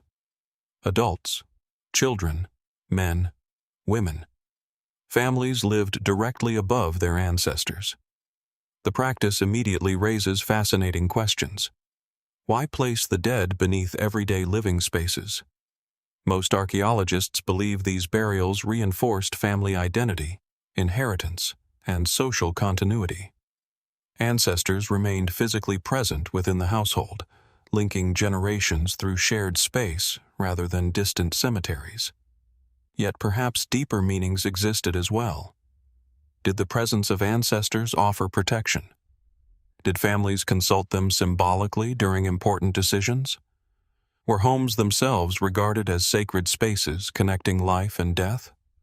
The archaeological evidence cannot answer these questions with certainty. What it does reveal is remarkable consistency. Across numerous settlements, similar burial customs appear repeatedly, suggesting deeply rooted cultural traditions extending throughout the region. The graves themselves provide another extraordinary window into El Argar society. Many contain carefully selected objects placed beside the deceased. Bronze swords, daggers, axes, silver ornaments, ceramic vessels, bone tools, necklaces, textile equipment. These grave goods vary dramatically from one burial to another. Some individuals received elaborate offerings. Others were buried with almost nothing. This pattern has led archaeologists to one of the most significant conclusions about El Argar. It appears to have been a highly stratified society. Social inequality existed. Power was concentrated, Certain families possessed considerably greater wealth than others. This discovery reshaped understanding of Bronze Age Europe. For many years, scholars imagined relatively egalitarian farming communities dominating much of prehistoric Western Europe. Argar presented a different picture. Here was evidence suggesting centralized authority, inherited status, economic specialization, and perhaps even an early state-level political system. Yet exactly how that system functioned remains one of archaeology's most compelling mysteries. Who ruled these communities? Were they governed by hereditary chiefs, military leaders, powerful families, religious authorities, or some combination of all four? The evidence points toward organized leadership but stops short of revealing its precise structure. One reason lies in the absence of writing. Unlike civilizations flourishing simultaneously in Mesopotamia or Egypt, Argar left no known written records. Their laws, beliefs, political relationships, and personal histories survive only through architecture, artifacts, and burials. Archaeologists reconstruct society one fragment at a time. Each discovery answers one question while creating several more. Metallurgy forms another central piece of the puzzle. The Bronze Age derives its name from bronze itself, and the people of Argar mastered its production with impressive sophistication. Mines throughout southeastern Spain supplied copper, while trade networks likely provided access to tin, allowing skilled craftspeople to manufacture durable tools and weapons. Workshops recovered at several settlements demonstrate specialized production rather than occasional household activity. This suggests organized labor, perhaps even centralized control over valuable resources. Who controlled the mines? How was metal distributed? Did elites regulate production? Or did independent craftspeople exchange their work through regional markets? These questions continue generating lively academic debate. Scientific analysis of metal objects has revealed consistent manufacturing techniques across multiple settlements. Such standardization hints at communication and shared knowledge extending throughout the Argaric world. Trade also played an important role. Although Argar developed within southeastern Spain, archaeological discoveries reveal connections reaching well beyond its immediate territory. Marine shells traveled inland. Exotic materials appeared far from their natural sources. Distinctive pottery styles spread across considerable distances. Communities exchanged not only goods, but also ideas. Far from existing in isolation, Argar participated in wider Bronze Age networks, linking different regions of prehistoric Europe. Yet despite these connections, the culture retained its own unmistakable identity. Its pottery stands out immediately. Unlike highly decorated ceramics produced elsewhere, Argar vessels often display elegant simplicity. Smooth, dark surfaces, carefully balanced proportions, minimal ornamentation. Beauty emerged through craftsmanship rather than elaborate decoration. Some archaeologists believe this reflects cultural values emphasizing function, precision, and consistency. Whether symbolic meanings accompanied these stylistic choices remains uncertain. One of the most remarkable discoveries occurred in recent years at the settlement of La Almoloya, another important Argaric site. There, archaeologists uncovered an exceptionally rich burial beneath a large building interpreted by many researchers as a possible political or ceremonial hall. Inside the grave lay a man and a woman accompanied by extraordinary objects, including an elaborate silver diadem placed upon the woman's head. The discovery generated widespread discussion. Did the woman hold exceptional political authority? Could elite women have exercised greater influence within Argar society than previously recognized? Traditional assumptions emphasizing male leadership suddenly appeared less certain. Some researchers now propose that women occupied central roles within governing elites. Others urge caution, arguing that burial wealth alone cannot fully reveal political structures. The debate continues. the evidence remains open to interpretation. Perhaps the most enduring mystery concerns the remarkable rise of El Argar itself.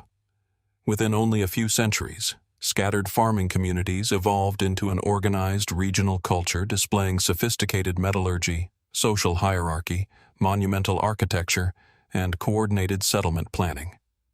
How did such rapid transformation occur? Climate change may have encouraged political consolidation. Competition over valuable resources could have strengthened emerging elites. Population growth might have increased social complexity. None of these explanations alone seems entirely sufficient. History rarely changes through a single cause. Instead, numerous forces interact gradually until societies reach entirely new forms. Then, almost as mysteriously as it emerged, El Argar declined. Around 1550 BC, settlements were abandoned or substantially transformed. Long-established traditions disappeared. Burial customs changed. Political organization dissolved. The culture that had dominated southeastern Spain for centuries simply faded from the archaeological record. Why? Environmental evidence suggests periods of increasing drought may have placed growing pressure upon agriculture. Deforestation associated with metallurgy could have altered local ecosystems. Social inequality may have generated internal tensions. Trade networks perhaps shifted toward different regions. Conflict cannot be ruled out.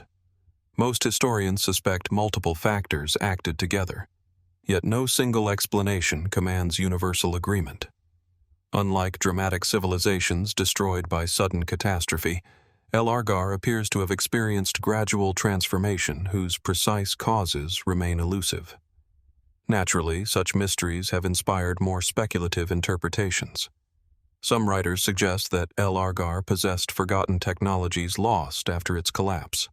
Others argue that undiscovered centers remain buried beneath modern landscapes, capable of revealing an even more complex political system than archaeologists currently recognize. A few have proposed connections with legendary civilizations remembered only through later myths. Mainstream archaeology approaches these claims carefully. There is no convincing evidence supporting lost advanced technologies or mythical origins. The accomplishments of El Argar arise naturally from the archaeological record itself. Its builders required only remarkable organization, skilled craftsmanship, and generations of accumulated knowledge. That reality is impressive enough. Still, significant portions of the Argaric world remain unexplored. Many settlements lie beneath modern towns.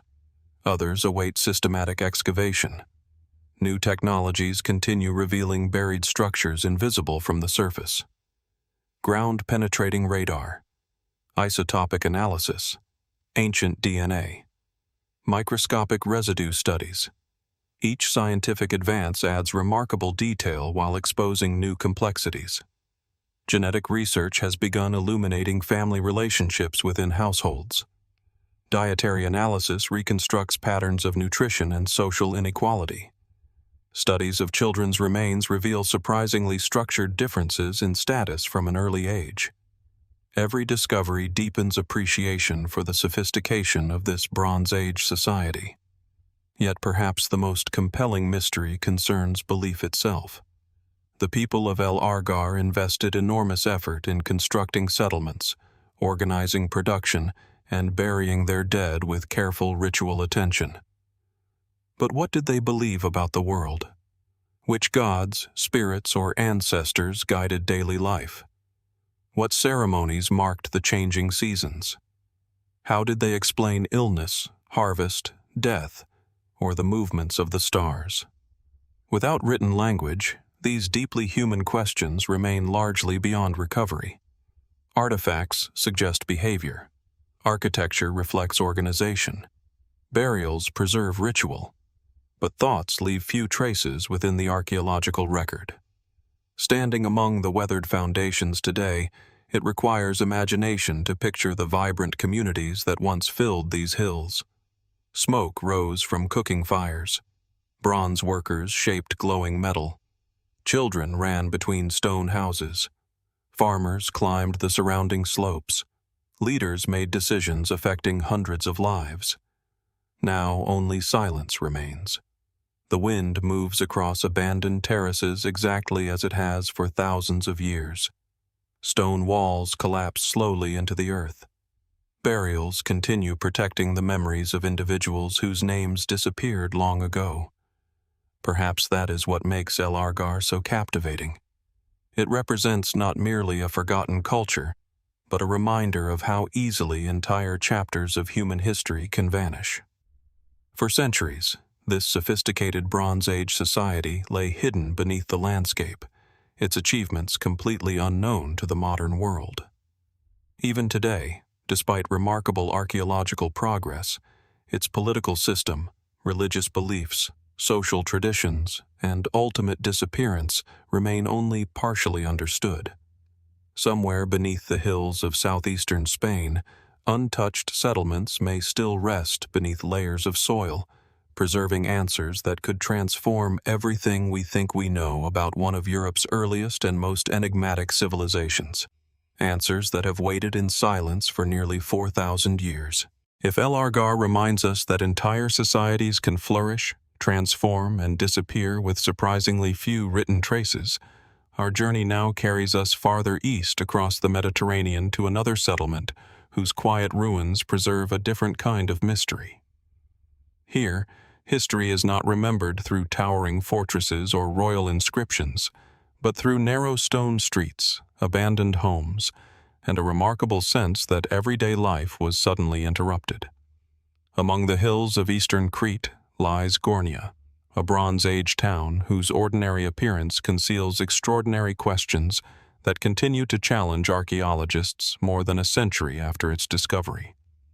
The first sight of Gournia is unexpectedly peaceful. Nestled among low hills overlooking the Gulf of Mirabello, the ancient settlement blends naturally into the rocky landscape. Olive trees sway gently in the coastal breeze, while distant mountains rise beyond the blue waters of the Aegean Sea. The scent of wild herbs lingers in the air, and the only sounds are birds, insects, and the wind moving through weathered stone. It is difficult to imagine that this quiet hillside was once alive with hundreds of people. Yet more than 3,500 years ago, these narrow pathways echoed with voices, footsteps, merchants, craftsmen, and families carrying out the routines of daily life. Unlike the great palaces that dominate discussions of Minoan civilization, Gournia offers something more intimate. It allows archaeologists to examine not only rulers and elites, but also ordinary citizens whose lives unfolded beyond the walls of royal courts. The settlement flourished during the Late Bronze Age, particularly between roughly 1650 and 1450 BC, when Minoan civilization reached one of its most prosperous periods. Streets wound between tightly packed houses built from local stone. Workshops occupied strategic corners. Storage rooms contained jars filled with grain, olive oil, and wine. Small courtyards brought light into family homes, while staircases connected multiple floors that no longer survive. Walking through Gournia today feels remarkably familiar. The streets remain surprisingly narrow, forcing visitors to imagine neighbors greeting one another across doorways separated by only a few steps. Drainage channels still follow the contours of the roadways. Door thresholds remain visible exactly where families once crossed them countless times. The town feels lived in, not monumental, not ceremonial, simply human. That ordinary quality may be what makes Gournia so compelling. Unlike many famous archaeological sites dominated by temples or royal tombs, this settlement preserves the rhythms of everyday existence. Here lived potters shaping clay into practical vessels. Bronze workers hammered tools beside glowing furnaces. Farmers returned from nearby fields carrying harvests that sustained the community. Children undoubtedly played in the same streets now crossed only by archaeologists and curious visitors. Yet beneath this familiar atmosphere lies a series of enduring mysteries. Who exactly governed Gournia? Unlike Knossos or Phaistos, the settlement possessed only a relatively modest administrative building often described as a palace. While larger than surrounding homes, it lacks the overwhelming scale associated with the great Minoan centers. This has encouraged several interpretations. Some researchers believe Gournia functioned as an important regional town, administered by local authorities, working within a broader political network centered elsewhere on Crete. Others suggest the community enjoyed greater independence, managing its own affairs while participating in island-wide trade and religious traditions. The archaeological evidence supports elements of both possibilities. Administrative seals, storage facilities, and imported goods indicate organized leadership. At the same time, the town retains an unexpectedly local character that distinguishes it from larger palace complexes. Exactly how political authority operated remains uncertain. Trade clearly formed one foundation of the settlement's prosperity. Situated near the coast, Gournia occupied an advantageous position linking inland agricultural communities with maritime routes extending across the eastern Mediterranean. Ships arriving from distant shores likely carried copper, tin, precious stones, pottery, and luxury goods. In return, Minoan merchants exported olive oil, textiles, ceramics, crafted objects, and agricultural products. Excavations reveal evidence of this interconnected world. Imported materials appear alongside locally produced artifacts. Distinctive pottery styles demonstrate contact with neighboring islands and mainland Greece. Bronze tools reveal access to raw materials unavailable on Crete itself. Far from existing in isolation, Gournia participated in an extensive commercial network stretching across remarkable distances. Yet commerce alone does not explain the town's enduring fascination. Its layout raises equally intriguing questions. Unlike settlements that expanded without planning, Gournia displays an organized arrangement of streets, residential neighborhoods, workshops, and public spaces carefully adapted to the natural slope of the hillside. Builders took advantage of the terrain rather than attempting to reshape it entirely. Houses climbed the hillside in orderly terraces. Stone stairways linked different elevations. Rainwater flowed through carefully designed drainage systems. The result reflects practical intelligence combined with aesthetic sensitivity. Who designed this urban landscape? Was construction directed by central authorities? Or did generations of residents gradually refine the town according to shared traditions? The archaeological record cannot fully distinguish between careful long-term evolution and deliberate urban planning. One of Gournia's greatest contributions to archaeology lies in its preservation of domestic life. Excavators uncovered grinding stones still positioned where grain had once been processed. Pottery remained inside storage rooms. Loom weights revealed textile production carried out within ordinary households. Cooking vessels, lamps, tools, and personal ornaments collectively reconstruct lives interrupted thousands of years ago. Each object tells a quiet story. A broken cup suggests an ordinary meal. A spindle whorl hints at patient hours spent weaving cloth. A bronze chisel recalls skilled hands shaping wood or stone. None of these discoveries is dramatic on its own. Together, however, they reveal a vibrant community far richer than written history alone could ever describe. Religion almost certainly influenced daily life as well. Excavations have uncovered shrines, ritual vessels, figurines, and evidence suggesting household ceremonies occurred alongside larger communal observances. Minoan spirituality remains one of the most intriguing aspects of Bronze Age archaeology, precisely because so much survives visually, while so little survives in readable text. The undeciphered script known as Linear A continues resisting every serious attempt at translation. This single fact preserves an extraordinary mystery. Thousands of inscriptions exist, yet their language remains unknown. Could the people of Gournia have recorded prayers, inventories, legal agreements, or historical events upon tablets that modern scholars still cannot read? Very likely. The symbols remain visible. Their meaning remains silent. Perhaps nowhere is archaeology's frustration more evident than in this undeciphered writing. The answers may already exist before us. We simply no longer possess the key required to understand them. Another fascinating question concerns the remarkable resilience of the settlement. Like much of Crete, Gournia experienced repeated earthquakes throughout its history. Buildings required repair. Walls were reinforced. Construction techniques gradually evolved to accommodate the island's unstable geology. Evidence of rebuilding appears throughout the town. Collapsed structures gave way to new houses. Older walls became foundations for later rooms. The settlement adapted repeatedly rather than being abandoned after every disaster. Its inhabitants clearly possessed considerable experience responding to natural hazards. Still, one event appears to have altered everything. Sometime during the late Bronze Age, Gournia entered a period of profound transformation. The exact sequence remains debated.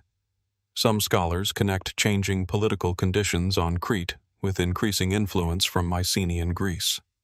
Others emphasize broader instability affecting trade networks throughout the eastern Mediterranean. Environmental pressures may also have contributed. Conflict cannot be ruled out.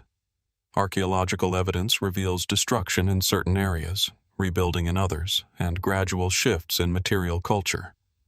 Rather than a single catastrophic ending, Gournia appears to have experienced a complex transition unfolding over decades, yet many details remain uncertain.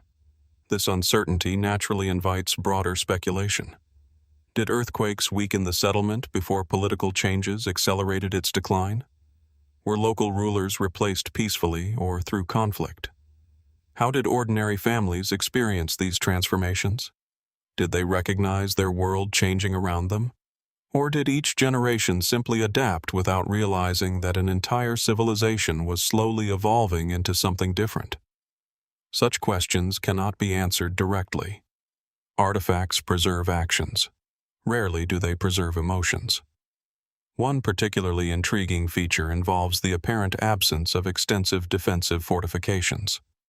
Compared with heavily fortified settlements elsewhere, Gournia seems relatively open. Does this suggest confidence born from political stability? Did Minoan naval power provide sufficient protection against external threats? Or were nearby natural features considered adequate defenses? Historians continue debating the military organization of Minoan Crete itself. Some portray the civilization as unusually peaceful. Others caution that warfare undoubtedly existed even if monumental fortifications were less common than elsewhere. Gournia occupies an important place within this discussion. Its architecture neither fully confirms nor completely rejects either interpretation. As with many remarkable archaeological sites, Gournia has attracted more speculative theories beyond mainstream scholarship. Some enthusiasts argue that hidden chambers remain buried beneath unexplored sections of the settlement, preserving untouched archives written in Linear A. Others suggest the town functioned as a specialized religious center whose true ceremonial significance has yet to be recognized. A few have proposed that astronomical alignments influenced aspects of the settlement's design. Current archaeological evidence offers only limited support for these ideas. Large portions of the site remain unexplored, making future discoveries entirely possible. At the same time, researchers emphasize that extraordinary claims require equally strong evidence. The genuine achievements already visible at Gournia need no embellishment. Its carefully planned streets, sophisticated craftsmanship, international trade, and enduring resilience already place it among the most remarkable Bronze Age communities known today. Scientific research continues expanding our understanding.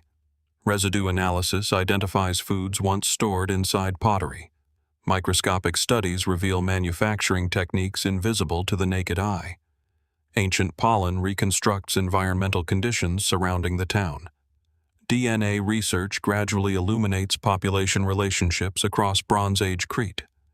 Every technological advance opens another window into lives previously hidden. Yet the more information accumulates, the more nuanced the mysteries become. Simple narratives give way to remarkable complexity. Perhaps the deepest mystery concerns memory itself. What did the people of Gournia believe about their ancestors? How did children learn the stories of their community? What songs echoed through these streets during festivals? Which fears occupied their thoughts as earthquakes shook the hills beneath their homes? Which hopes inspired merchants preparing ships for distant voyages? The stones preserve remarkable detail, but they remain silent regarding human thought. Standing among the narrow streets today, the settlement possesses an almost uncanny stillness. Sunlight reflects from pale stone walls exactly as it did thousands of years ago. The sea glimmers in the distance. The mountains continue watching over the valley. It is a landscape that has changed surprisingly little despite the passage of millennia. One can almost imagine hearing footsteps around the next corner, a door opening, a conversation drifting through the air. Then the silence returns. Perhaps that is Gournia's greatest gift to archaeology. Rather than confronting us with overwhelming monuments or legendary rulers, it invites us into the quieter mysteries of ordinary existence. Its abandoned homes remind us that history belongs not only to kings and conquerors, but also to families whose names have vanished completely. Somewhere beneath the remaining layers of earth, another house may still wait untouched, preserving objects left exactly where they were placed thousands of years ago.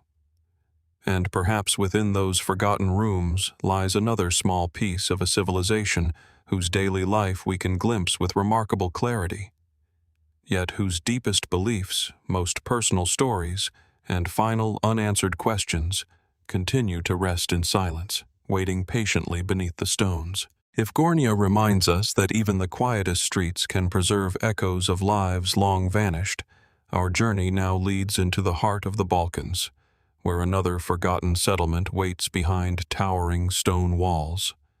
Here, mystery takes a different form.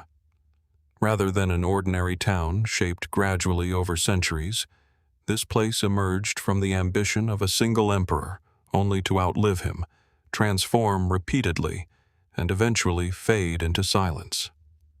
Today it is known as Gamzigrad, or Felix Romuliana, a remarkable archaeological site where imperial history, sacred ritual, and unanswered questions continue to intertwine. The landscape surrounding Gamzigrad possesses a quiet dignity. Gentle hills roll across eastern Serbia, covered in forests, meadows, and fertile farmland. Streams weave through the valleys before disappearing beneath thick woodland, while mist often settles over the countryside during the early morning hours. From a distance, the ancient walls seem almost unexpected, rising from the earth like the remains of a forgotten fortress abandoned beyond the reach of time. Even now, the first impression is striking. Massive defensive walls, strengthened by imposing towers, surround an elaborate complex of palaces, temples, baths, courtyards, and ceremonial spaces. Although weathered by centuries of changing seasons, the masonry still conveys extraordinary confidence. Whoever built this place intended it to endure. The answer, at least in part, is known. Gamzigrad was commissioned during the late 3rd and early 4th centuries A.D. by the Roman Emperor Galerius, one of the rulers of the Tetrarchy, the political system established by Emperor Diocletian to govern the vast Roman Empire through multiple co-emperors. Unlike many imperial residences created solely for administration, this complex carried a deeply personal purpose. Galerius chose to build it near the region of his birth. He named it Felix Romuliana in honor of his mother, Romula. This decision immediately distinguishes the site from many other Roman monuments. Rather than celebrating military conquest alone, it also reflected family memory, personal identity, and imperial legitimacy. Yet even with its origins well documented, Gamzigrad continues presenting archaeologists with mysteries that extend far beyond its foundations. Construction began on an impressive scale. Stone walls enclosed the palace complex with remarkable precision. Towers guarded entrances positioned to control movement through the site. Within the enclosure stood luxurious residences decorated with colorful mosaics, marble columns, sculpted capitals, and carefully designed courtyards. Visitors entering through the gates would have encountered architecture intended to communicate imperial authority. Nothing about the design suggested modesty. Yet despite its grandeur, Gamzigrad was never simply another Roman city. Archaeological evidence indicates that ceremonial and religious functions played equally important roles. Temples occupied prominent locations. Altars received offerings. Sacred spaces blended with administrative buildings in ways that reflected both political and spiritual authority. This combination naturally raises an intriguing question. Was Gamzigrad primarily an imperial residence, a ceremonial sanctuary, a retirement palace, or something uniquely Roman that fulfilled several purposes simultaneously? Most historians favor the final explanation. Roman imperial architecture often served multiple roles at once. Still, the exact balance between political administration, personal residence, and religious ritual remains debated. One of the site's most fascinating discoveries lies not inside the walls, but upon a nearby hill. There, archaeologists uncovered two monumental mausoleums, accompanied by ceremonial platforms, where Galerius and his mother were almost certainly honored after death.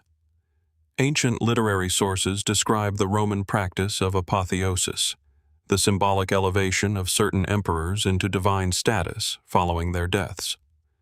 Many scholars believe the hilltop complex played a central role in such ceremonies.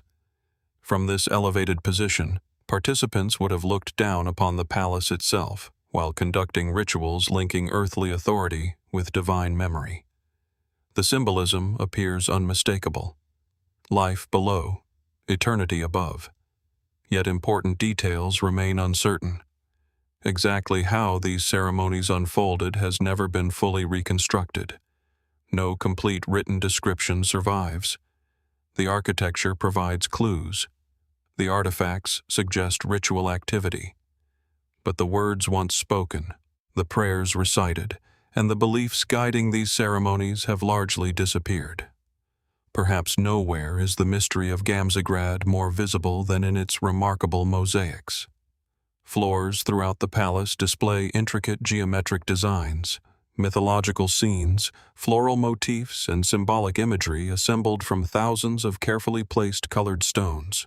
Despite centuries of exposure, many remain astonishingly well preserved. Each mosaic required extraordinary patience. Tiny pieces positioned one by one, patterns emerging gradually beneath skilled hands. Some images clearly celebrate Roman artistic traditions. Others remain more difficult to interpret. Did certain designs carry symbolic meanings now forgotten? Were visitors expected to understand messages expressed through color, geometry, and mythological imagery? Roman art frequently communicated political and religious ideas without written explanation. Modern viewers may admire the craftsmanship while missing meanings obvious to ancient observers. Another intriguing feature involves the complex's water system.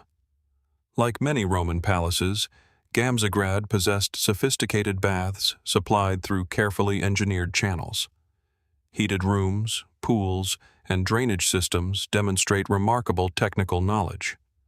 Water flowed not merely for practical purposes, but also for comfort, ceremony, and display. Roman bathing culture occupied an important social role extending beyond hygiene alone. Conversations, negotiations, political discussions, daily routines. Much of imperial life unfolded within these carefully designed spaces. Yet archaeological evidence suggests portions of the water infrastructure underwent modification over time. Why? Changing needs? Repairs after earthquakes? Or adaptation following shifts in the site's function? The available evidence supports several possibilities. Definitive answers remain elusive. As excavation progressed during the 20th century, another pattern gradually emerged. Gamzigrad experienced multiple phases of occupation extending well beyond Galerius himself. After the emperor's death, the palace continued serving different communities. Some buildings changed purpose, others fell into ruin before later reuse. Christian structures eventually appeared within the complex, reflecting the profound religious transformations reshaping the Roman world. Medieval occupation followed centuries later. Each generation inherited the surviving architecture and adapted it according to contemporary needs. The site became a living landscape rather than a frozen monument. This continuity creates fascinating archaeological challenges. Which walls belong to Galerius? Which reflect later reconstruction? How much of what visitors see today represents the original palace rather than centuries of adaptation? Careful excavation answers many questions while simultaneously revealing new layers of complexity. Perhaps the greatest historical mystery concerns the remarkably rapid decline of such an ambitious imperial project. Construction demanded enormous resources. Skilled craftsmen arrived from distant regions. Luxury materials traveled across the empire. Everything suggests long-term importance. Yet within only a relatively short period, the palace's central political role diminished. Why invest so heavily in a residence that never became a lasting imperial capital? The answer likely lies in the changing political realities of the late Roman Empire. Successions shifted. Administrative priorities evolved.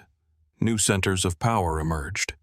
Galerius himself died only a few years after completing much of the complex. Without its founder, the palace gradually lost the personal significance upon which its existence largely depended. Still, historians continue debating whether additional political, economic, or military factors accelerated this transformation. The surrounding landscape contributes another dimension to the mystery. The hills around Gamzigrad preserve traces of roads, agricultural activity, smaller settlements, and resource extraction supporting the palace economy. Mining, particularly of precious metals, played an important role within the wider region. Some researchers believe access to these resources partly explains why Galerius selected this location. Others emphasize personal attachment to his birthplace. Perhaps both factors mattered equally. Roman emperors rarely separated practical concerns from symbolic ones. As with many extraordinary archaeological sites, Gamzigrad has inspired speculative interpretations alongside mainstream scholarship. Some visitors have proposed that hidden chambers remain sealed beneath the palace foundations, preserving imperial treasures untouched since antiquity. Others suggest undiscovered tunnels connected the palace with nearby ceremonial sites. A few have argued that the astronomical orientation of certain buildings reflects complex symbolic planning extending beyond practical architecture. Current archaeological evidence provides little confirmation for these more ambitious theories. Excavations have revealed remarkable engineering but no convincing evidence of hidden treasure vaults or extensive underground passage networks. Nevertheless, large portions of the surrounding landscape remain insufficiently explored. Future discoveries may yet reshape aspects of current understanding. Archaeology often advances through unexpected findings rather than dramatic speculation. Scientific analysis continues revealing new details about life within the palace. Chemical examination of pigments reconstructs original wall paintings. Stone sourcing identifies distant quarries supplying construction materials. Plant remains recovered from ancient soils illuminate gardens that once surrounded the buildings. Animal bones reveal dietary habits among residents and visitors. Even microscopic traces contribute meaningful information. Every artifact becomes another sentence within a story written across centuries. Yet perhaps the most compelling mystery concerns the people themselves. Galerius appears frequently within historical texts. His officials occasionally emerge through inscriptions. But what of everyone else? the artisans who assembled mosaics, the laborers who raised massive walls, the servants maintaining daily life, the soldiers guarding the gates, the priests conducting ceremonies, the gardeners cultivating ornamental courtyards. Their names have almost entirely disappeared. Their work remains everywhere. The palace stands as testimony not only to imperial ambition, but also to countless anonymous lives without which such ambition could never have taken physical form. Walking through Gamzigrad today, visitors encounter an atmosphere unlike that of crowded Roman cities. Open courtyards invite quiet reflection. Towering walls frame broad views of the surrounding countryside. Birds nest among ancient masonry. Wild grasses soften the outlines of once grand architecture. The silence feels appropriate. Empires often leave behind impressive ruins. Far less frequently do they preserve the intimate traces of personal memory that shaped those monuments in the first place.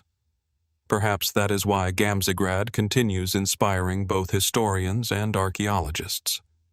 Its history appears well documented at first glance. We know who ordered its construction. We understand much of its architecture. We can trace many stages of its occupation. And yet beneath these certainties remain deeper questions. Why did one emperor invest so much of himself in this remote place? What meanings once filled its ceremonies? Which stories unfolded inside its walls after official history looked elsewhere? Somewhere beneath unexcavated foundations, within undeciphered symbols hidden inside decorative art, or among the quiet hills surrounding the palace, another fragment of Gamzigrad's story may still be waiting, preserving a chapter of Roman history that has not yet fully emerged from the earth.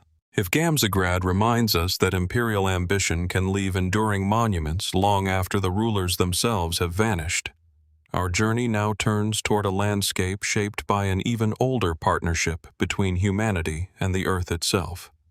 Far from fertile valleys and bustling cities lies a place where towering cliffs, ancient mines, and weathered sanctuaries stand beneath an endless desert sky.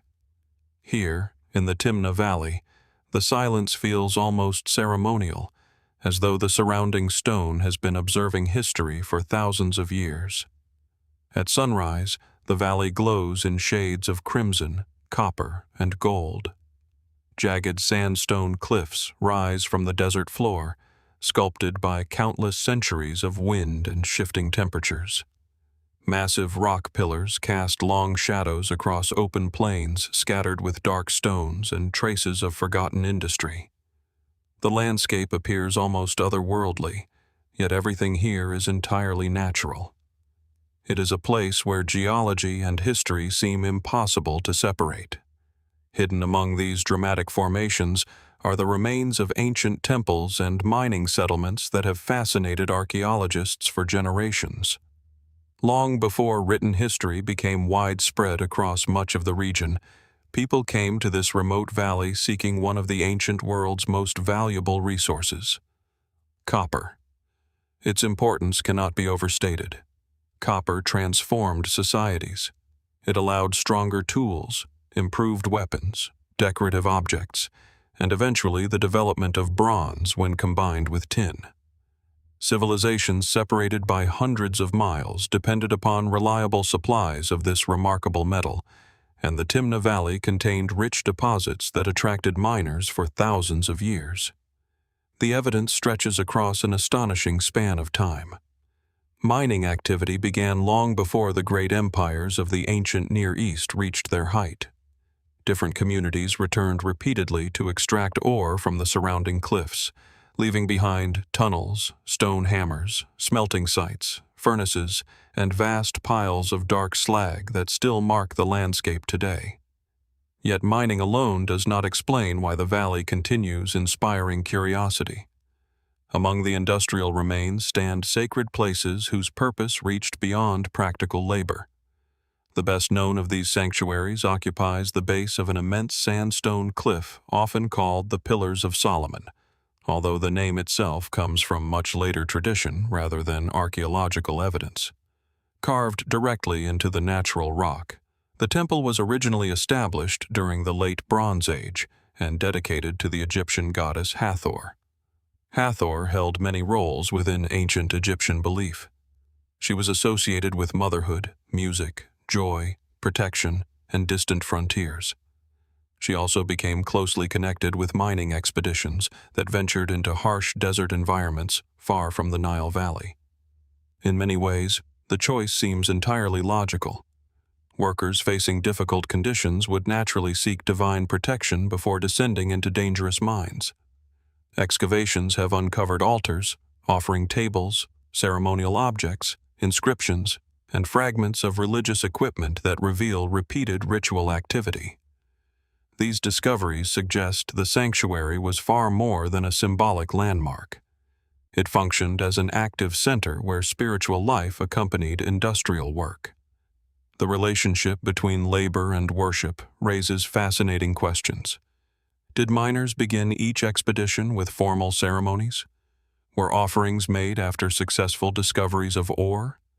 Did seasonal festivals bring together workers from distant camps? The archaeological record confirms ritual practice, but its exact form remains uncertain.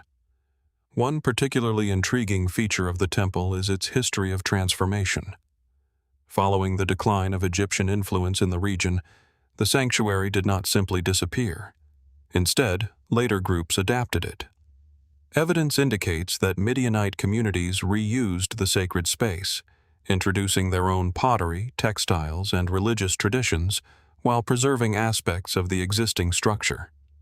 Rather than destroying the earlier sanctuary, they reshaped it. This continuity is remarkable. Across history, sacred places often outlive the cultures that first established them. Successive generations inherit landscapes already filled with meaning, adding new interpretations while respecting older foundations. The Timna temple appears to reflect exactly this process. Yet why did later communities continue honoring this specific location? Was it simply convenient? Or had the place itself acquired a reputation that endured independently of any single culture? No written account survives to answer those questions. The valley presents another enduring mystery through the sheer scale of its mining operations. Thousands of ancient shafts, extraction pits, and smelting sites spread across the surrounding landscape. Archaeologists estimate that enormous quantities of copper were produced here over many centuries. Such production required organization. Ore had to be extracted, transported, crushed, smelted, and distributed. Fuel for furnaces demanded significant amounts of wood, despite the surrounding desert offering few trees. Water had to be secured. Workers required food, shelter, and tools. Every stage depended upon careful planning. Who coordinated such complex activity? Different historical periods almost certainly saw different systems of administration. Egyptian expeditions likely operated differently from later local communities. Even so, many practical details remain uncertain. How large was the workforce? Were miners seasonal laborers or permanent residents? How far did Timna copper travel through ancient trade networks? Scientific analysis continues refining these answers, but many aspects remain open to investigation. For decades, one of archaeology's most debated questions centered on whether the valley could be connected with the copper production traditionally associated with King Solomon. Early explorers enthusiastically linked the mines with biblical traditions, leading to popular names such as the Pillars of Solomon. Modern archaeology, however, approaches the subject far more cautiously. Radiocarbon dating, excavation, and metallurgical analysis reveal a far more complex history involving multiple periods of activity rather than a single royal enterprise. Some discoveries suggest important copper production occurred during the early Iron Age, while others point to significant activity centuries earlier under Egyptian influence. Rather than confirming one simple narrative, the evidence reveals a landscape repeatedly occupied and reused across changing political eras. The debate continues because archaeological dating grows increasingly precise, and new discoveries occasionally reshape earlier assumptions. The valley still has more to reveal. Another captivating aspect involves the remarkable preservation of organic materials. The desert climate is exceptionally dry, allowing fragile objects that would normally decay to survive for astonishing lengths of time. Fragments of woven fabric, leather sandals, ropes, wooden objects, plant remains, even traces of food consumed by ancient workers. These discoveries provide unusually intimate glimpses into everyday life.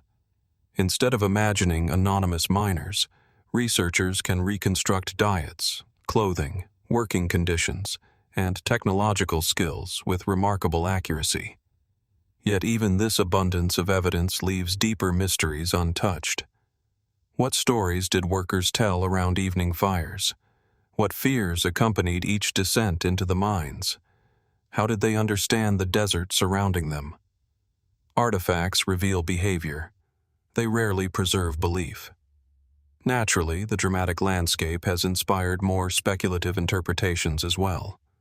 Some visitors describe an unusual stillness among the towering cliffs, suggesting that the valley possesses a unique atmosphere unlike other archaeological sites. Others point to the isolated temples and wonder whether certain rock formations carried astronomical or symbolic significance beyond what has been recognized so far. A few propose that undiscovered ceremonial sites remain hidden beneath drifting sediments or unexplored sections of the valley. Mainstream archaeology neither dismisses future discoveries nor embraces unsupported conclusions. Remote sensing, careful excavation, and environmental research continue expanding knowledge each year. What remains uncertain today may become clearer tomorrow. Even so, complete certainty is unlikely. Ancient religious experience leaves subtle traces that archaeology cannot always recover. Perhaps the greatest mystery concerns the relationship between the sacred and the practical. Modern thinking often separates industry from spirituality, yet Timna suggests the two may once have been inseparable. Mining was dangerous.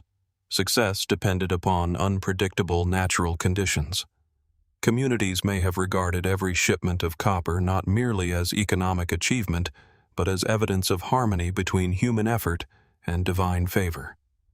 Standing within the temple today, surrounded by weathered sandstone walls and the vast silence of the desert, it is easy to sense why this place retained its importance across generations. The mines stretch into the distance. Ancient pathways disappear between rocky ridges. The cliffs glow red beneath the setting sun exactly as they did thousands of years ago. Much has been learned about the Timna Valley through decades of archaeological research. We know its miners possessed impressive technical knowledge. We understand that different cultures left their mark upon its temples. We can trace changing patterns of industry, trade, and ritual across centuries of occupation. Yet many questions remain unanswered. Why did certain sacred places endure while others were abandoned?